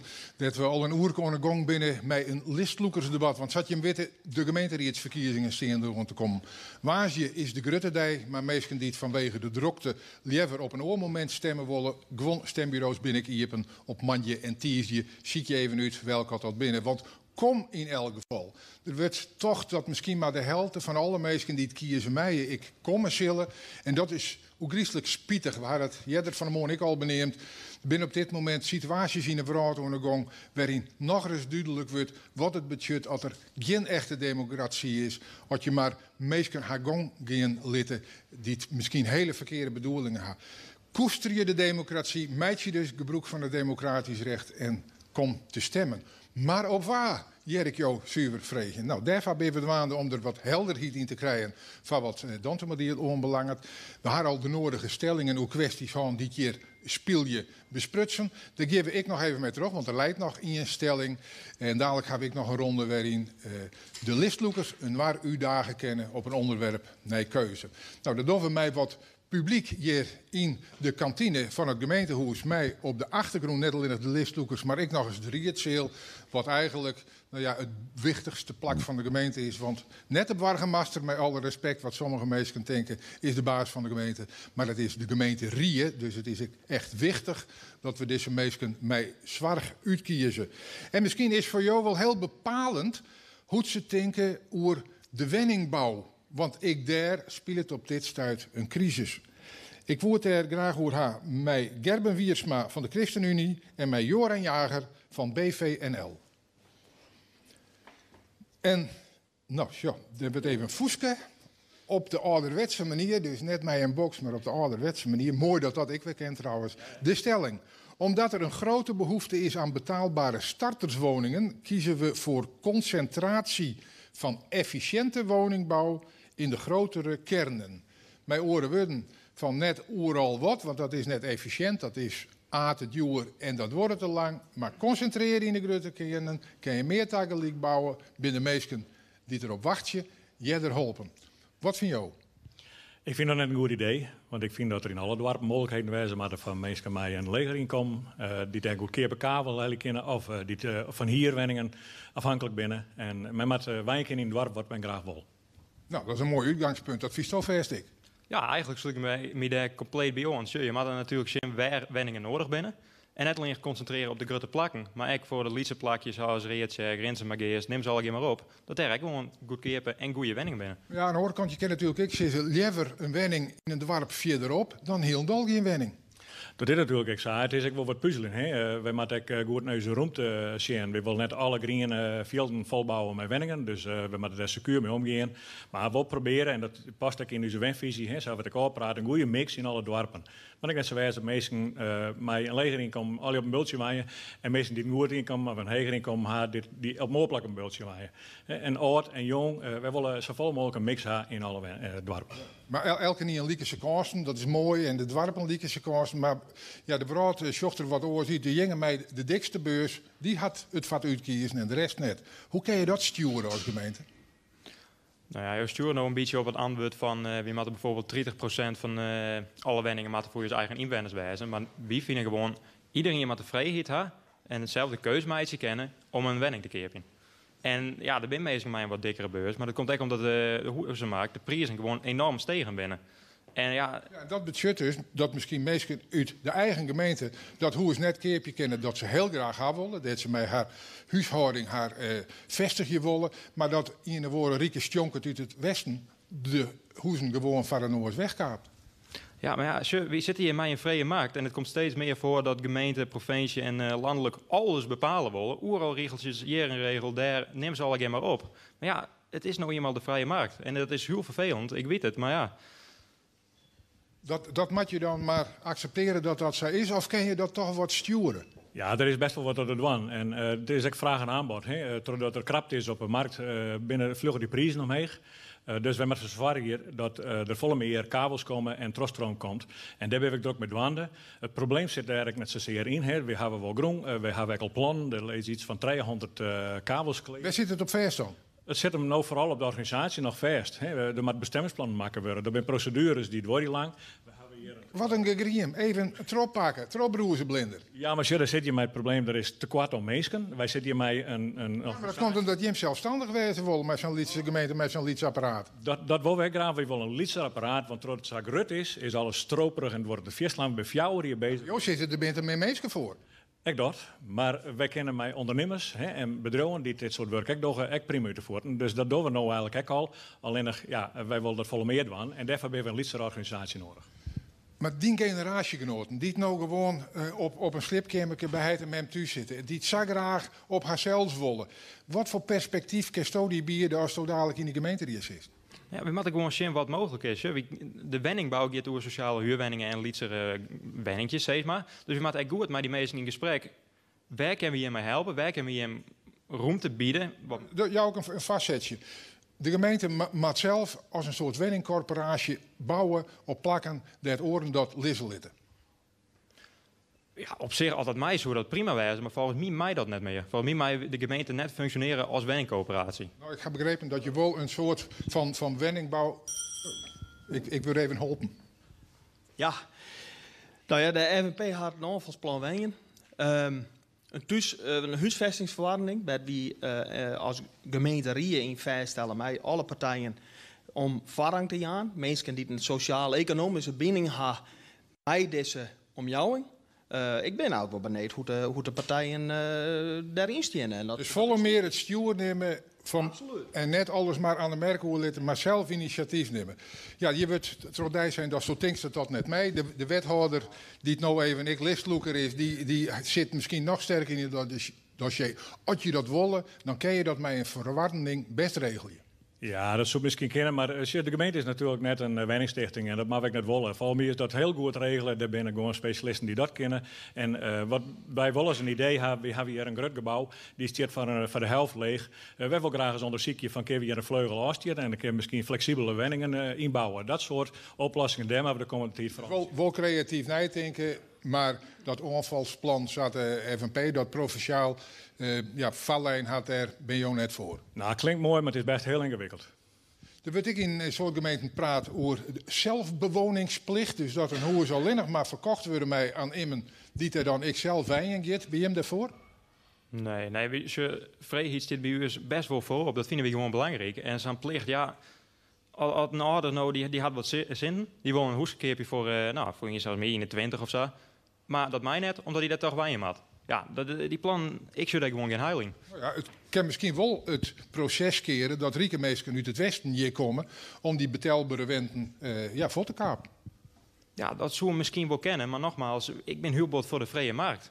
En die prijzen, die gaan nou heel bot omheen, maar dat is mij alles aan. Benzine, eten, neem het allemaal maar op. En ja, maar speculeren met wenningen in Dantemadiel, wat hij betreft, dat mensen het willen, maar het vooral waar, want het is de vrije markt. Speculeren met wenningen of sturen. Nou, voor mij gebeurt dat hier net echt heel vol. Ik kan me voorstellen, in grote steden, Van Haag is zelf volgens mij de voorman, is zelf een huiseigenaar. Hele volle panden. Huisjesmelker zelfs. Nou ja, goed, dat wil ik net in de molen nemen. Ja. Zo wordt er vaak om schreeuwen.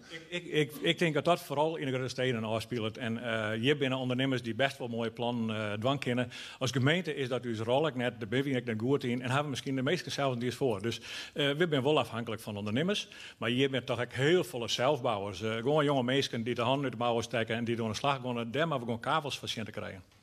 Maar de vrije markt en net de volle beheiningen van als wat bouwstofkeepers maar zichzelf weinig. Als dat soort dingen hier uit de hand rennen gaan, dan kunnen we dan daar wel eens even nog aan. Oké, mooi. Nou, je boekt het eerste bij Litten. Ik zoek weer even achter mij om te zien of er misschien listloekers binnen die nog reageren willen op dit thema. Dan moet ze even stingen in dat hin was afspraak maken. Het CDA. Ja, nou, ik denk dat we het hier al wel over eens zijn. We moeten bouwen. Het CDA die zei de komende 4 jaar hier 50 voor de senioren, 50 voor de starters en 50 algemeen. En waar komen die? En in alle dorpen naar behoefte.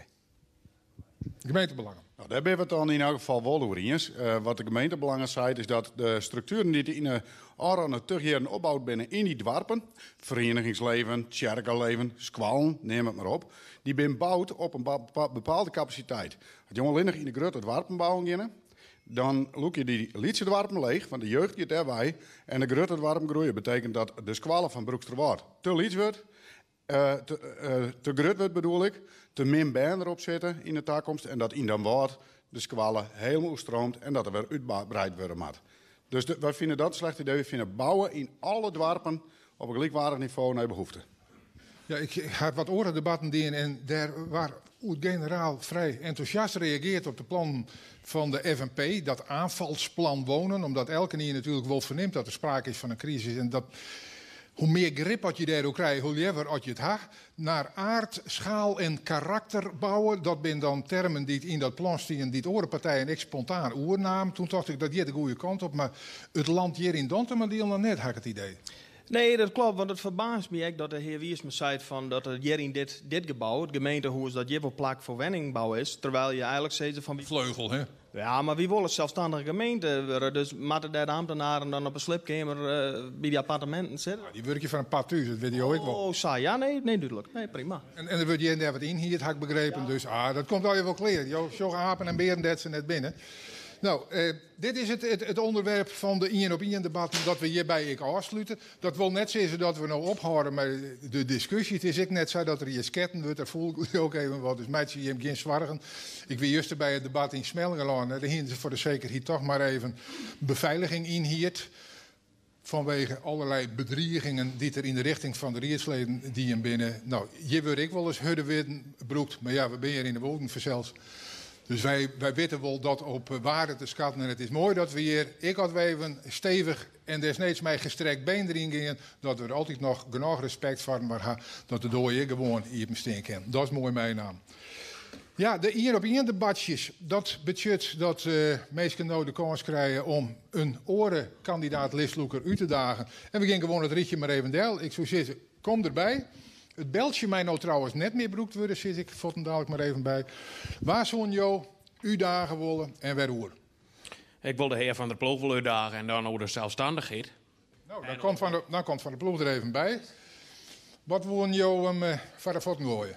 Nou, ik vind het altijd wel bijzonder dat ik door de gemeente heen reed dat de FNP vooral adverteert mij TIGB. Dan denk ik van, het is helemaal een TIGB, want het gaat naar Matthäus. Dan denk ik, dat vind ik al heel bijzonder, want dat is dan een slogan dat je zei van ja, dat past er net helemaal bij. Dat slaagt nergens op, die slogan van je. Nou ja, goed, daar ben ik het natuurlijk net mee eens. Want we zijn hier net in Amerika. Hè, dat we 3 uur rijden maar van plak naar plak. Maar goed, TIGB, ja, zit het maar. TIGB is echt hier. We hebben al onze mensen in alle dorpen. Dus wat de heer Kempenaar zei van... Ja, nou de eerste is Zagrut. Er binnen haast geen mensen in de dorpen zichtbaar en dit en dat. Nou, ik ken goed voorbeeld.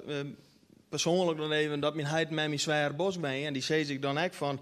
Ken je hem wel vanaf dat mijn na het eerst ben? Want ze nemen het nog steeds kalmer aan. Want, oh ja, dat is om eens extra. Nou... Jouw problemen die er helemaal net binnen. Nou, dat ligt ook net, want wat ik straks zal onthellen dat er in bepaalde dorpen dat een gebiedswethouder er nog nooit geweest is of in een keer in 4 jaar hier. Dan denk ik dat is heel bijzonder. Maar goed, dat de inwoners het net niet eens vernemen. Dan maakt het toch ik net zo dat die wethouder het wel of net west had. Nee, maar het ging ook over de slogan. En er zijn verschillende dingen die ik weer omkomen zie. Dat is krijgelijk als het met oors in de hand te deel. Dan denk ik van de heer Van der Ploeg had 4 jaar hier de tijd houden om het oors te doen. Want we hebben ieder jaar een begroting. Nou, dat wordt vastgesteld waar de gemeente het geld doen uitjouwt. Vervolgens komt er net een initiatief, er komt net een motie, er komt net een vraag aan het college, er komt alleen nog een motie van wantrouwen. Of van afkeuring richting de voorzitter. Dan denk ik van, het moment dat de begroting voorleidt, dan veroordeel je jou de gemeente, dan bepaal je jou wat het geld heen gaan, dan bepaal je jou dingen voor de dorpen. En op het moment dat jou dan alleen maar in het college jongens zetten te skopen, het kan wel alles. Het kan bij iedere begrotingsvergadering alles. Je liet gewoon kans van liggen. Ja. Nou ja, kijk wat ik zei. Het werd in het begin van jou al duidelijk hoe de gaat eraan. En dat er eigenlijk geen ruimte weer van oor inbrengt. Dus de door wie in die zin op slot. Elke initiatief waar je... Ja, maar de door is nooit op slot voor nieuwe initiatieven en voor vragen en neem maar op. Als je dat zegt, je ziet je wel eens wat contact, bijvoorbeeld ook even over de huisvestingsverwarring, over de mail met de partijen. Je krijgt gewoon geen reactie, want ze zien je blijkbaar als een bedreiging. Nou ja, dat mij, en daar staat vrij, daar staat iedereen vrij in. Ik neem wel mijn respect, mij altijd een zin was staan. Dat is de politieke arena. Maar goed, het maakt weer zo. Daar had de heer Kempenaar woggelig in. Nou ja, ik geloof dat hij jou aanspreekt, dat Jim dat rapen, maar dat hij daar te min concreet van vernaam. Het slotwoord voor jou? Ja, ik had er helemaal niks van vernaam. En dan denk ik van dat ik het zie als een bedreiging. Nou, daar hoor je jou net door in te zetten dat ik jou als een bedreiging zie. Dank u wel. De SGP. Waar zou je wel even uw dagen willen? Ja, de heer Kempenaar. Nou, de heer Kempenaar. Nou, die krijgt voor een podium in het festival. Wie is mee? Wij wonen jou op bevreegje. En graag over duurzaamheid. Nou, wat is je punt? Nou, ik ga het verkiezingsprogramma in beleid van Social Links. Ik kom net heel veel in over duurzaamheid. Hoe wil je hem graag met de energie omgaan en hoe gaan we dat laten opwekken? Je neemt dat net serieus genoeg, dat item. Nou, volgens mij die hebben er genoeg punten in het programma.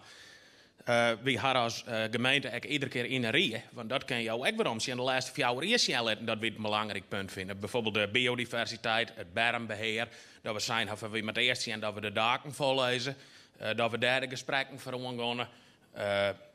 Lidse wimmoen mogelijk. Het Groninger model. Ben je plan en ideeën genoeg? Je had net goed genoeg lezen. Oh ja, dat is misschien de laatste 4 jaar geweest. Maar de komende 4 jaar zit er net heel veel in. Ik kan me voorstellen dat wel duurzaamheid het wel neemt. Maar hoe gaan we daarmee om dan? En hoe moeten we benders precies omgaan met energieopwekking van elektriciteit? Wat vinden je? Wat laten zij lezen wat nevens jou wel gebeuren moet? Nou, wij vinden in ieder geval dat we zien maar hoe we dat opwekken moeten. En hoe het bewennen dat ik betaalbaar krijgen. Want het is wel een item natuurlijk. Het moet bij nieuwbouwwoningen moet er al gasloos gebouwd worden. Dat is mij al alternatieven ziekje. Maar misschien maar ik wel bij bestaande bouw is natuurlijk een heel groot probleem.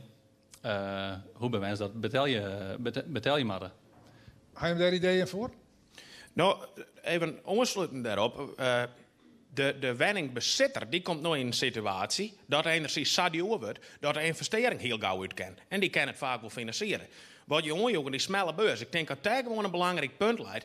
En dat de gemeente vooral daar de contacten maakt met de woningbouwcorporatie. Om te zien van hoe zorgen we dat we die corporatiewoningen vollezen met zonnepanelen. Dat we de agrariërs benaderen dit aardige oppervlakte hebben om die daken vol te lezen. Dat we die concrete dingen dan zien gaan. En je zei van ja, de laatste 4 jaar had je dat en dat wel dingen. En wat ga je dan doen? Het is natuurlijk wel een proces van jaren. En nou met de situatie met Rusland en Oekraïne, dan is het zo van het moet stel op sprong verhoren. Nou, we weten allemaal wel dat dat net kan. Dat kunnen we net stel op sprong verhoren. Dat is gewoon de realiteit. Het slotwoord voor jou nog? Ja, dat is ik zo. De energieprijzen gaan natuurlijk enorm omhoog. Dus dan zei je, dat kan sneller uit. Maar de omschaf van onderdelen is ook enorm stegen. Dus procentueel zit net wel uit, meidje. Maar ik denk dat we heen gaan met een bestaande bouw dat buurten bijvoorbeeld collectief dingen omschaffen moeten. Dat we die manier ook even kennen. En dat we meer een collectief iets krijgen. Met omschaf van warmtepompen. En dan net warmtepompen aardwarmte uit de grond. Maar vooral met lucht. Hè? Want aardwarmte, dat zal ik de aarde opblazen uitputten. En we moeten zien naar de elektriciteitsopwekking. Een pad van deze deskundigheid komt vanzelf uit jouw dijstige werkwerk, hè? Onder andere, ja. Dat kan ik vernemen. Maar dank u wel. Helder verhaal van beiden.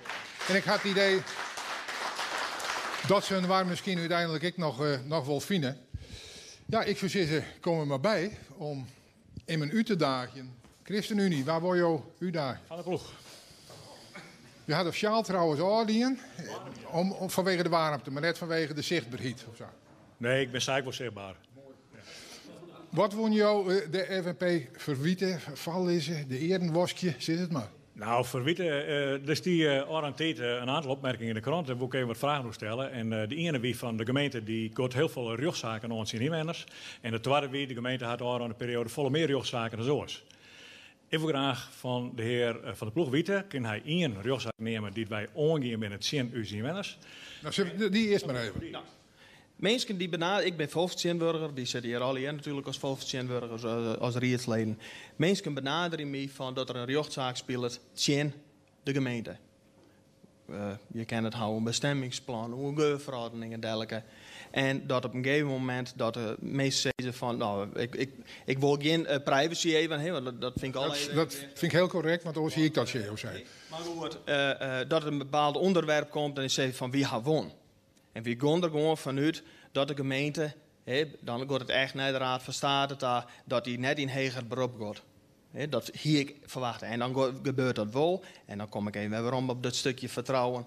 Dat je dan die knoei krijgt als volksvertegenwoordiger, dat je daar in mei zo gaan worden. Want wat we wel eens vergeten, als volksvertegenwoordiger, ze zorgen de gemeenten, de ambtenaren, de wethouders, de raadsleden als ingen. Het is de gemeente, 10 uur. En dat is het punt wat. Ja, Jo stelde die vraag en toen dacht ik van nou, hij had vast het idee, de kan geen voorbeeld neemt worden. Maar dat komt wel. Nou, ik vind ook geen voorbeeld, want dan hij het verweer. Dus dan kun je vragen van vindt van de ploeg dan dat het rechtssysteem dat goed in wat er zit. Maar ik giet gewoon over de vraag dat het in de krant staat, dat we het stellig zijn dat de gemeente rechtszaken ongeert. Dus dan nemen we het initiatief. We hadden het nou rechtszaken die een inwoner ongeert. Nou ja, dat in elk geval de gemeente bij belutsen is. En dat is justje zo. In de krant dat zie je onzorgvuldig in de krant, dat is jouw schuld. Goed. Ja, nou, dat kan je misschien. Ja, nee, ooit krijgt de journalist het schuld, maar nou de jouw schuld. Nee, waar het om gaat, is dat we een rechtszaak als gemeente verliezen en dat we toch in heger beroep, dat we alsnog dat zien ingaan. En dat is het punt. Maar dat is toch gewoon een recht wat elke niet in had, die in een rechtszaak zit? Nou ja, dan kom ik weer om en ik wil net in herhaling vallen. Ja, goed, maar jou hier al even de twijfel van, moet je dan het rechtssysteem in twijfel loeken? Of gewoon elke niet in alle vrijheid de mogelijkheden bieden die het rechtssysteem daar zelf van jou. Nou ja, dat is kennelijk jouw uitgangspunt. Ja, nou ja, en de oorvraag is eigenlijk van Wiet van de ploeg hoeveel rugzaken we in de vorige periode hadden en hoeveel we in deze periode hadden. Want Jo zei dat er meer... Nou ja, leef daar even bij hoor. Nee, dat weet ik niet. Nou, Jo wel, want Jo had het uitzocht. Want ooit win je er net over begon. Maar een beetje jammer dat je dan in de krant zei dat de gemeente volle meer rugzaken had. Ik weet echt dat hoeveel, want dat geven we net al nee. Hoef ik net te weten. Ik vind het belangrijker dat rugzaken op een goede manier verenigen. Dat mensen gewoon het recht hebben om een rugzak aan te gaan en dat ze die ruimte krijgen. Maar de gemeente mag ook de ruimte hebben voorzien inwoners om dan even weer te gaan of we vinden dat het net goed gaan is. En dan had de rechter uiteindelijk het laatste woord. En dat is mooi. Ja, dat is heel wel. Maar die krijgen maar net de gelegenheid om die te stellen. Nee, want Jo wilde toch net de oren over het recht ontsissen om ik wat te zitten. Nooit. Jim Genij het nijs nog even terug. Maar bij jou en nou het CDA in de persoon van Houtstraat de gelegenheid om ik in mijn uiterdagen. Ik ben benijd. In het Warpskanoord Wilstra uitnodigen uit het mooiste dorp van ja. Noord-Antibedeel. Maar welke Wilstra bedoel je? Want er ben er... De Rentse-Begeerst. Er maar één Wilstra, één Rentse-Begeerst. Nou, dan maar die erbij, die zit er inmiddels. Hij gaat ik wat verder van je afstaan. Ieder wat tussen je, of valt het daar? Wij kunnen het wel aardig vinden. Je kan wel terug in door. Ja, nee, en die orometer is er al, dus je kan best wat dichterbij. Maar wat is het punt? Nou, ik wilde even gaan over de werkbouw en net op het eerst, ben we er ook mee bezig, maar in Damwoord. Damwoord is het grootste dorp van de gemeente. Maar in 6000 mensen. En daar is de laatste 4 jaar hier heel weinig gebeurd. De campus, daar hebben een brede squallen met sporthal. Daar hebben we al heel wees mee. Ik moet eerlijk zeggen, toen het plan de win en met name de aanbesteding stikte wat sceptisch in roer, maar dat is heel goed uitpakt. En we gaan gesprekken gewoon. Dat is echt een... En nou jouw punt? Nou, mijn punt. In dan woord dat we in 2016 is het besluitname van de campus. Dus toen werd bekend dat de fontein leeg kwam, de bron en de bodke. Nu ben we 2022 in de bodke. Ja, we gaan nog een beller, maar die telt net. In de bodke anti-kraak, in de bron anti-kraak en in de fontein stiert leeg. Dus mijn vraag is, waarom is er nou niks gebeurd in Saïd? Het bent wakkerbouw verkocht. Waarom is er niks gebeurd in al die jaren? Nou, dat vind ik een hele goede vraag. Ik ben blij dat de heer Houtstra nou zaak op deze manier de verbinding opziekert. Want dat had in Aron Fjouwer net heel bot zijn west tussen CDA en gemeentebelangen. Hey, maar het is wel een punt dat al die bouwprocedures, net alleen nog die squale gebouwen, maar al die bouwprocedures, die worden gewoon 4 lang. En je kunt net alles in de squam van een ambtelijke organisatie schouwen. We hebben gewoon ingewikkelde procedures waar mensen hun rechten hebben, inwoners, die ernaast zijn, dergelijke. En waar de gemeente haar plichten had. Daar moeten we zo'n houden en dat kost heel veel tijd. Maar daarnaast hebben we zijn, als gemeente Dantebedeel, in rietsprogramma's en dergelijke, wij willen die inwoners onder het woord letten. Wij willen participatie. Dat betekent dat mensen die eromheen wijnen, dat die meedenken maaien. Maar dat kost ook een soort tijd. Want er moet een plan maken worden, er moet mensen op inschrijven, er moet het beoordeeld worden. Daar ben je toch net op zin, dat die mensen inspraak gaan, mij praten kennen? Nee, daar ben ik net op zin. Dan kost het dat niet. Nee, zij is hier, dan zeg ik dat er aan niks gebeurt. En dan ga ik een orenvraagje. Ik begrijp wel, inderdaad, er is wat krapte op die markt. Hè? Er ben wat weinig personeel. Maar dan denk ik, waarom wordt er dan wel een hele tijd en centen en stillen in de Woudhof? Daar is een heel grote energie in, dat had producentenkosten. En wie wil die voor blijkbaar? Ja, maar nou ja, lees het dan nog maar even 1 keer uit, waarom wie daar wilt niet. De geert de verbinding bij, hè? Het wie zo mooi en het wordt een zakwart. Ja, maar dat zijn soms ik sprookjes, maar soms komt er dan toch ik nog wel weer wat terug dat uiteindelijk nog wel behelpen wordt. Maar ja, je moet je nog toch maar even op reageren, want de vraag wordt steld. Ja, dat wil ik deed graag. Want de heer Houtstra wil graag gemeentebelangen aanvallen op het Woudhof-dossier. In dit geval ging het alleen nog maar om van het orenproject worden zo lang, want er wie een meeske voor en je wie een wolmeeske voor. Hoe kent dat? Nee, maar dat is natuurlijk klinkklare onzin. Want je moet eens zien hoeveel energie er nou stutsen is. In het plan Rensmegeerst. In het plan, de plannen in Broeksterwaard. In de plannen in Veenwaard. In Damwaard. Verschrikkelijk volle ambtelijke en bestuurlijke energie instutsen.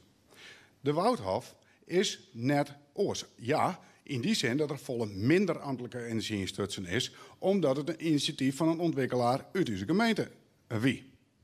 Dus feitelijk hoefde de gemeente hem daar net zo bot mee te bemoeien. Dus ja, dan kost het ik geen ambtelijke inzet. Nee, nou, ik ga steken lezen, dan blijkt uit dat er wel aardig tijd in stuitsen is. Dus dan wil ik het maar beleiden. Nou ja, dan doen we dat, want we zien u uiteindelijk ik bij de verbinding. En deze ronde zit erop. Nou ja, dank u wel. Zo, er is toch weer de verbinding. Ja, mooi toch? Ja, ja.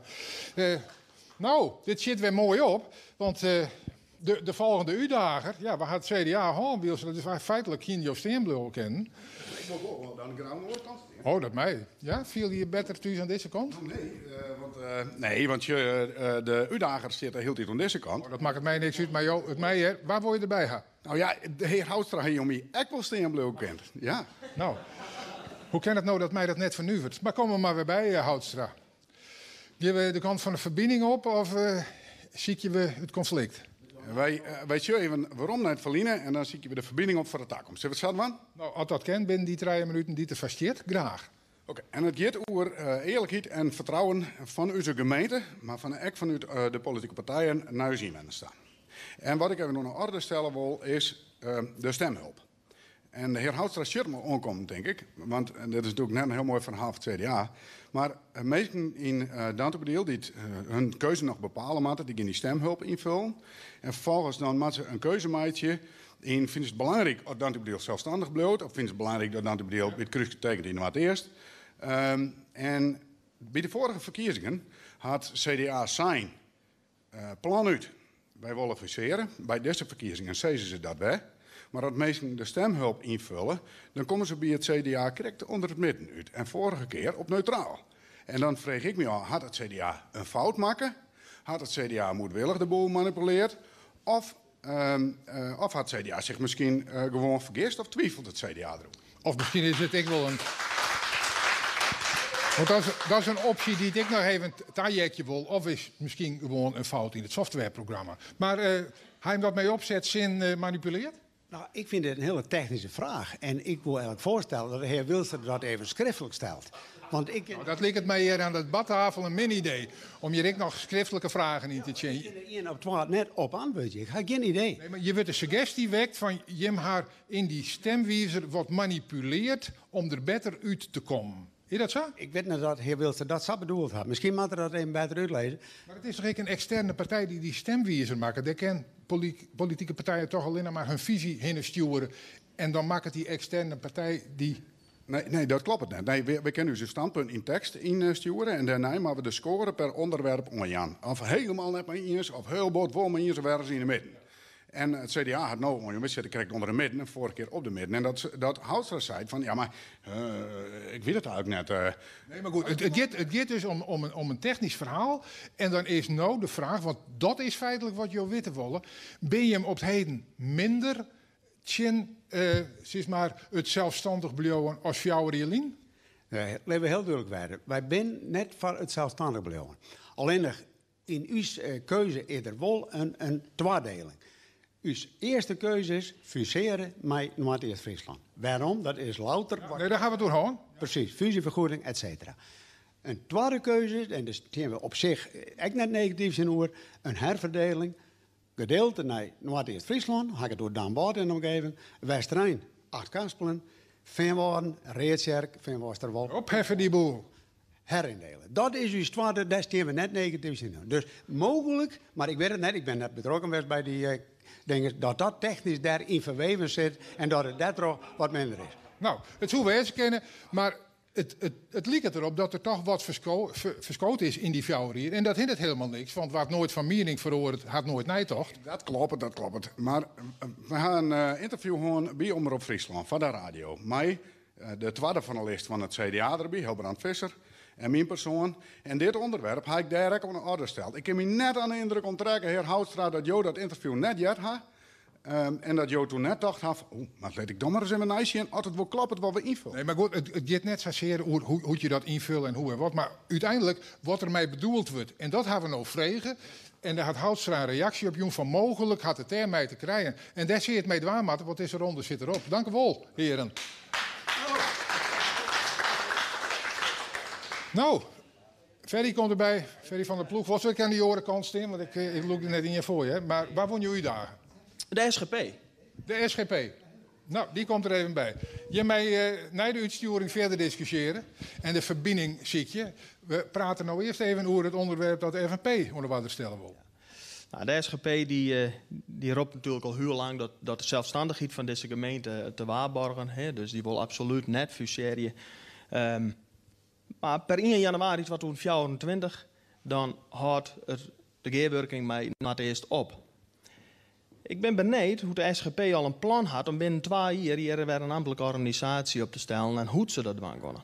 Ga je dat plan al? Nee, er is geen concreet plan van. Weet je wel ongeveer hoe je het gaan willen?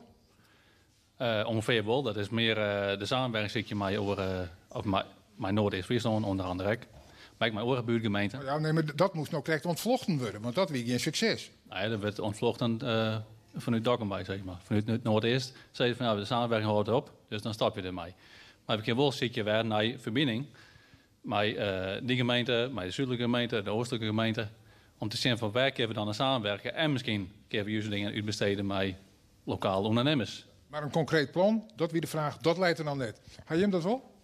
Nou ja, goed, wie ben natuurlijk gewoon voor een fusie. Hè? Dus dat plan leidt. Maar je hebt zorgen wel omkomen dat daar net een meerderheid van is hier. Nee, nou, als ik dit zei, ja, maar goed, gelukkig ben de stemmers het laatste woord natuurlijk.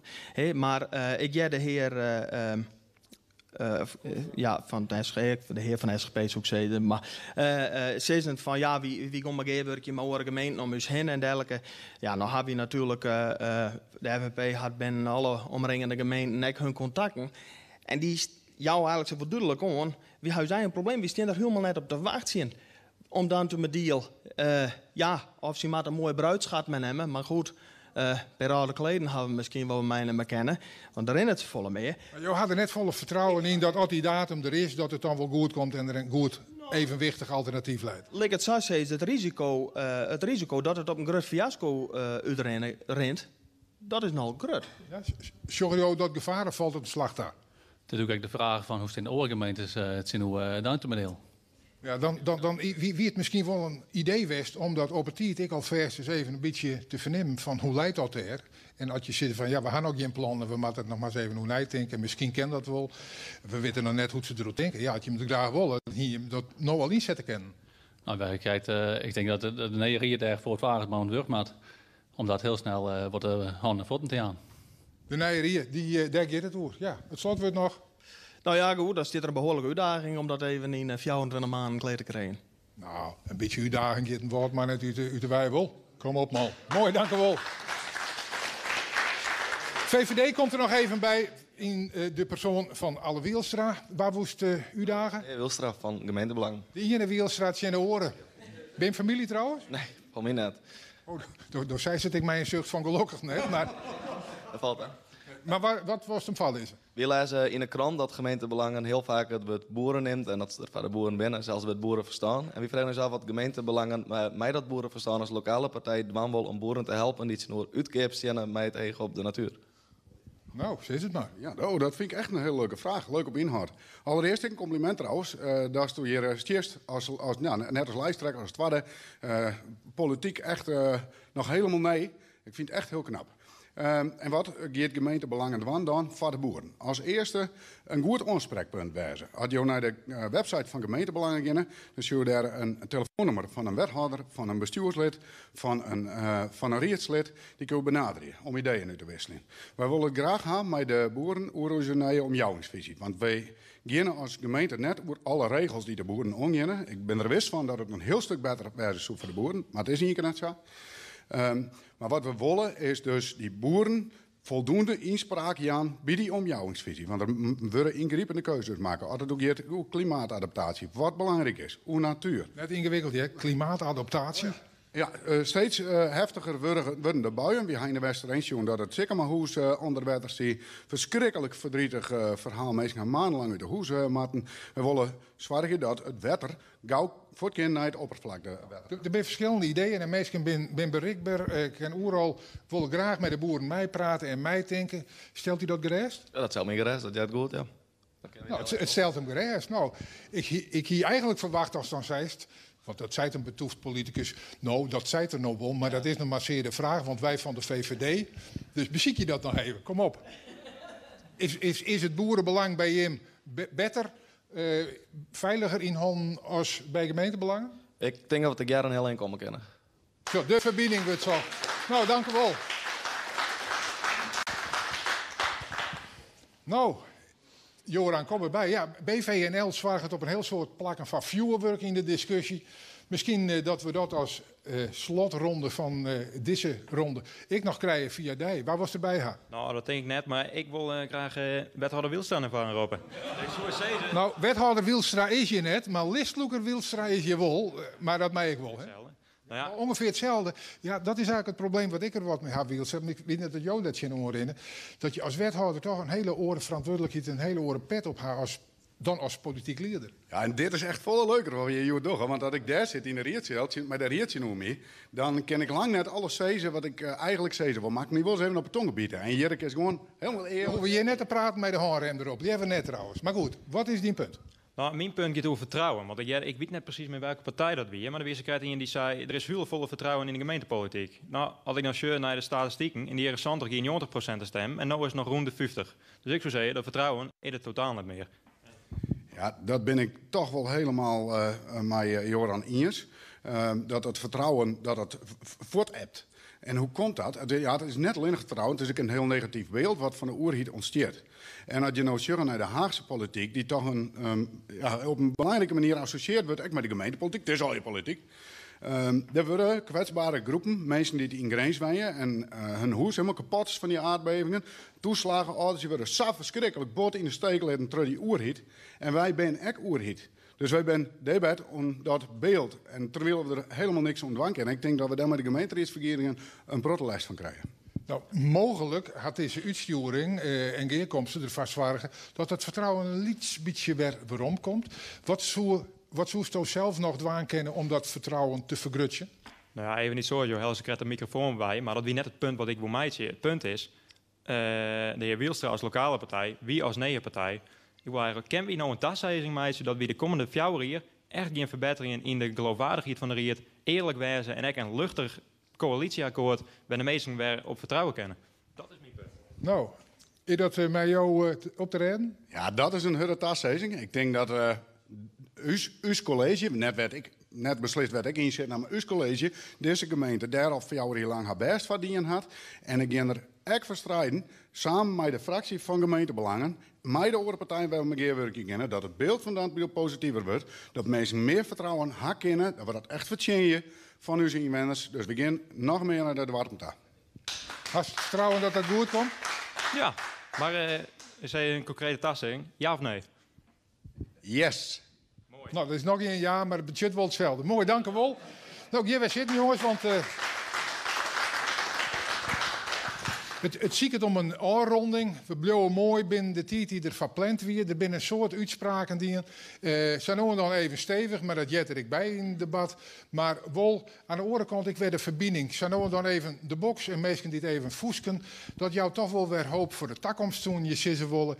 Ik sluit al mij nog 1 kwarte ronde. En dat is misschien wel de gemeenste vraag die je een listloeker of man van een partij stellen kennen. Maar dat doe ik wel even. Om nog even steen in willen. Stel nou dat jouw partij bij deze verkiezingen net meediert. Op waar zou je dan stemmen? Dan heb ik geen alternatief, want er is geen linkse partij en ik ben links. Ja, maar ben je dan thuis? Want jou steen je toch ik om de mensen op te roepen om wel te stemmen? Ja, maar dan heb ik een heel lastige hand. Dan denk ik ook nog even het weekend van de stemwijzer voorbij. Kom op, even. Je zit vast wel in bij we zitten van. Die zoek wel vertrouwen kennen. Dan zou ik denk ik naar gemeentebelangen gaan. Waar zo'n Joost stem met de SGP net mee die? Nou, er zijn een paar christelijke partijen en de keus valt in deze dan op de ChristenUnie. En als jouw partij net mee waar zo? Ik vind dat wel die stemmen, maar dan gaat het naar de SGP. Dat wordt wel zijn dat is krek als bij het Songfestival. Dat bevriende landen waar de punten jou, maar dat doe je meer, Rick? Ja, van mij zou het wijzen dat ik naar rechts te gaan. Maar in dit geval ga ik dan naar ultra-rechts. In de zin naar sociaal links. Daar heb ik het meeste vertrouwen in. Oké, dus net naar een oren christelijke partijen en dan sociaal links. Oké. En Wielstra? Ja, ik twijfel heel bot tussen 2 partijen. Dat is de ChristenUnie en sociaal links. En ik denk dat mijn dubbeltje krijgt de kant van sociaal links dit al wat. Ja, FNP. Nou, ik liet even een PR in boet, maar ik zou dan gewoon een hele persoonlijke stem uitbrengen willen. En dat, voorkeurstem? Ja, dat is eigenlijk zo'n... want ja, daar ben ik rietsleden die het voortgonnen. En dan zoek ik mijn dankbaarheid toch even aan de heer Bakker aan willen. En daar hier mijn stem dan heen gaan. Een voorkeurstem op de heer Bakker van de SGP. Ja, er ontstaan je toch weer concties waarvan ik denk van dat hier ik net verwachten. Maar dat is kijk het verrassende van zijn rondje. Ja, had de VVD je nog net mee was hoor. Ja, vooral lekker omdat dat achter de boeren staan gemeentebelangen. Nou. En Joran? Nou, ik zou een weekje op vakantie gaan, denk ik. Maar als ik moest kiezen, dan had het net Rosken, dan maar lokaal. Dus ik gemeentebelang. Maar het mooie is dat we dat scenario net hoeven te volgen. Het mooie is dat ze al hier wol meedoen. Ze kennen op hun eigen lijst hun eigen kandidaten stemmen. En het mooie is dat Jim, inwoners van Dontemediel, ik stemmen mij op een van deze mensen of de andere kandidaten op diezelfde listen. Manje, Tiesje en Oors op de grote finale die waasje gemeenteraadsverkiezingen. Er zit een soort op het spul van je eigen gemeente. Maar er staat wat mij onbelangrijk meer op het spul. De democratie. Zorg je voor een hege opkomst. Zorg je voor een goede toekomst van Dontemediel. Dank u wel.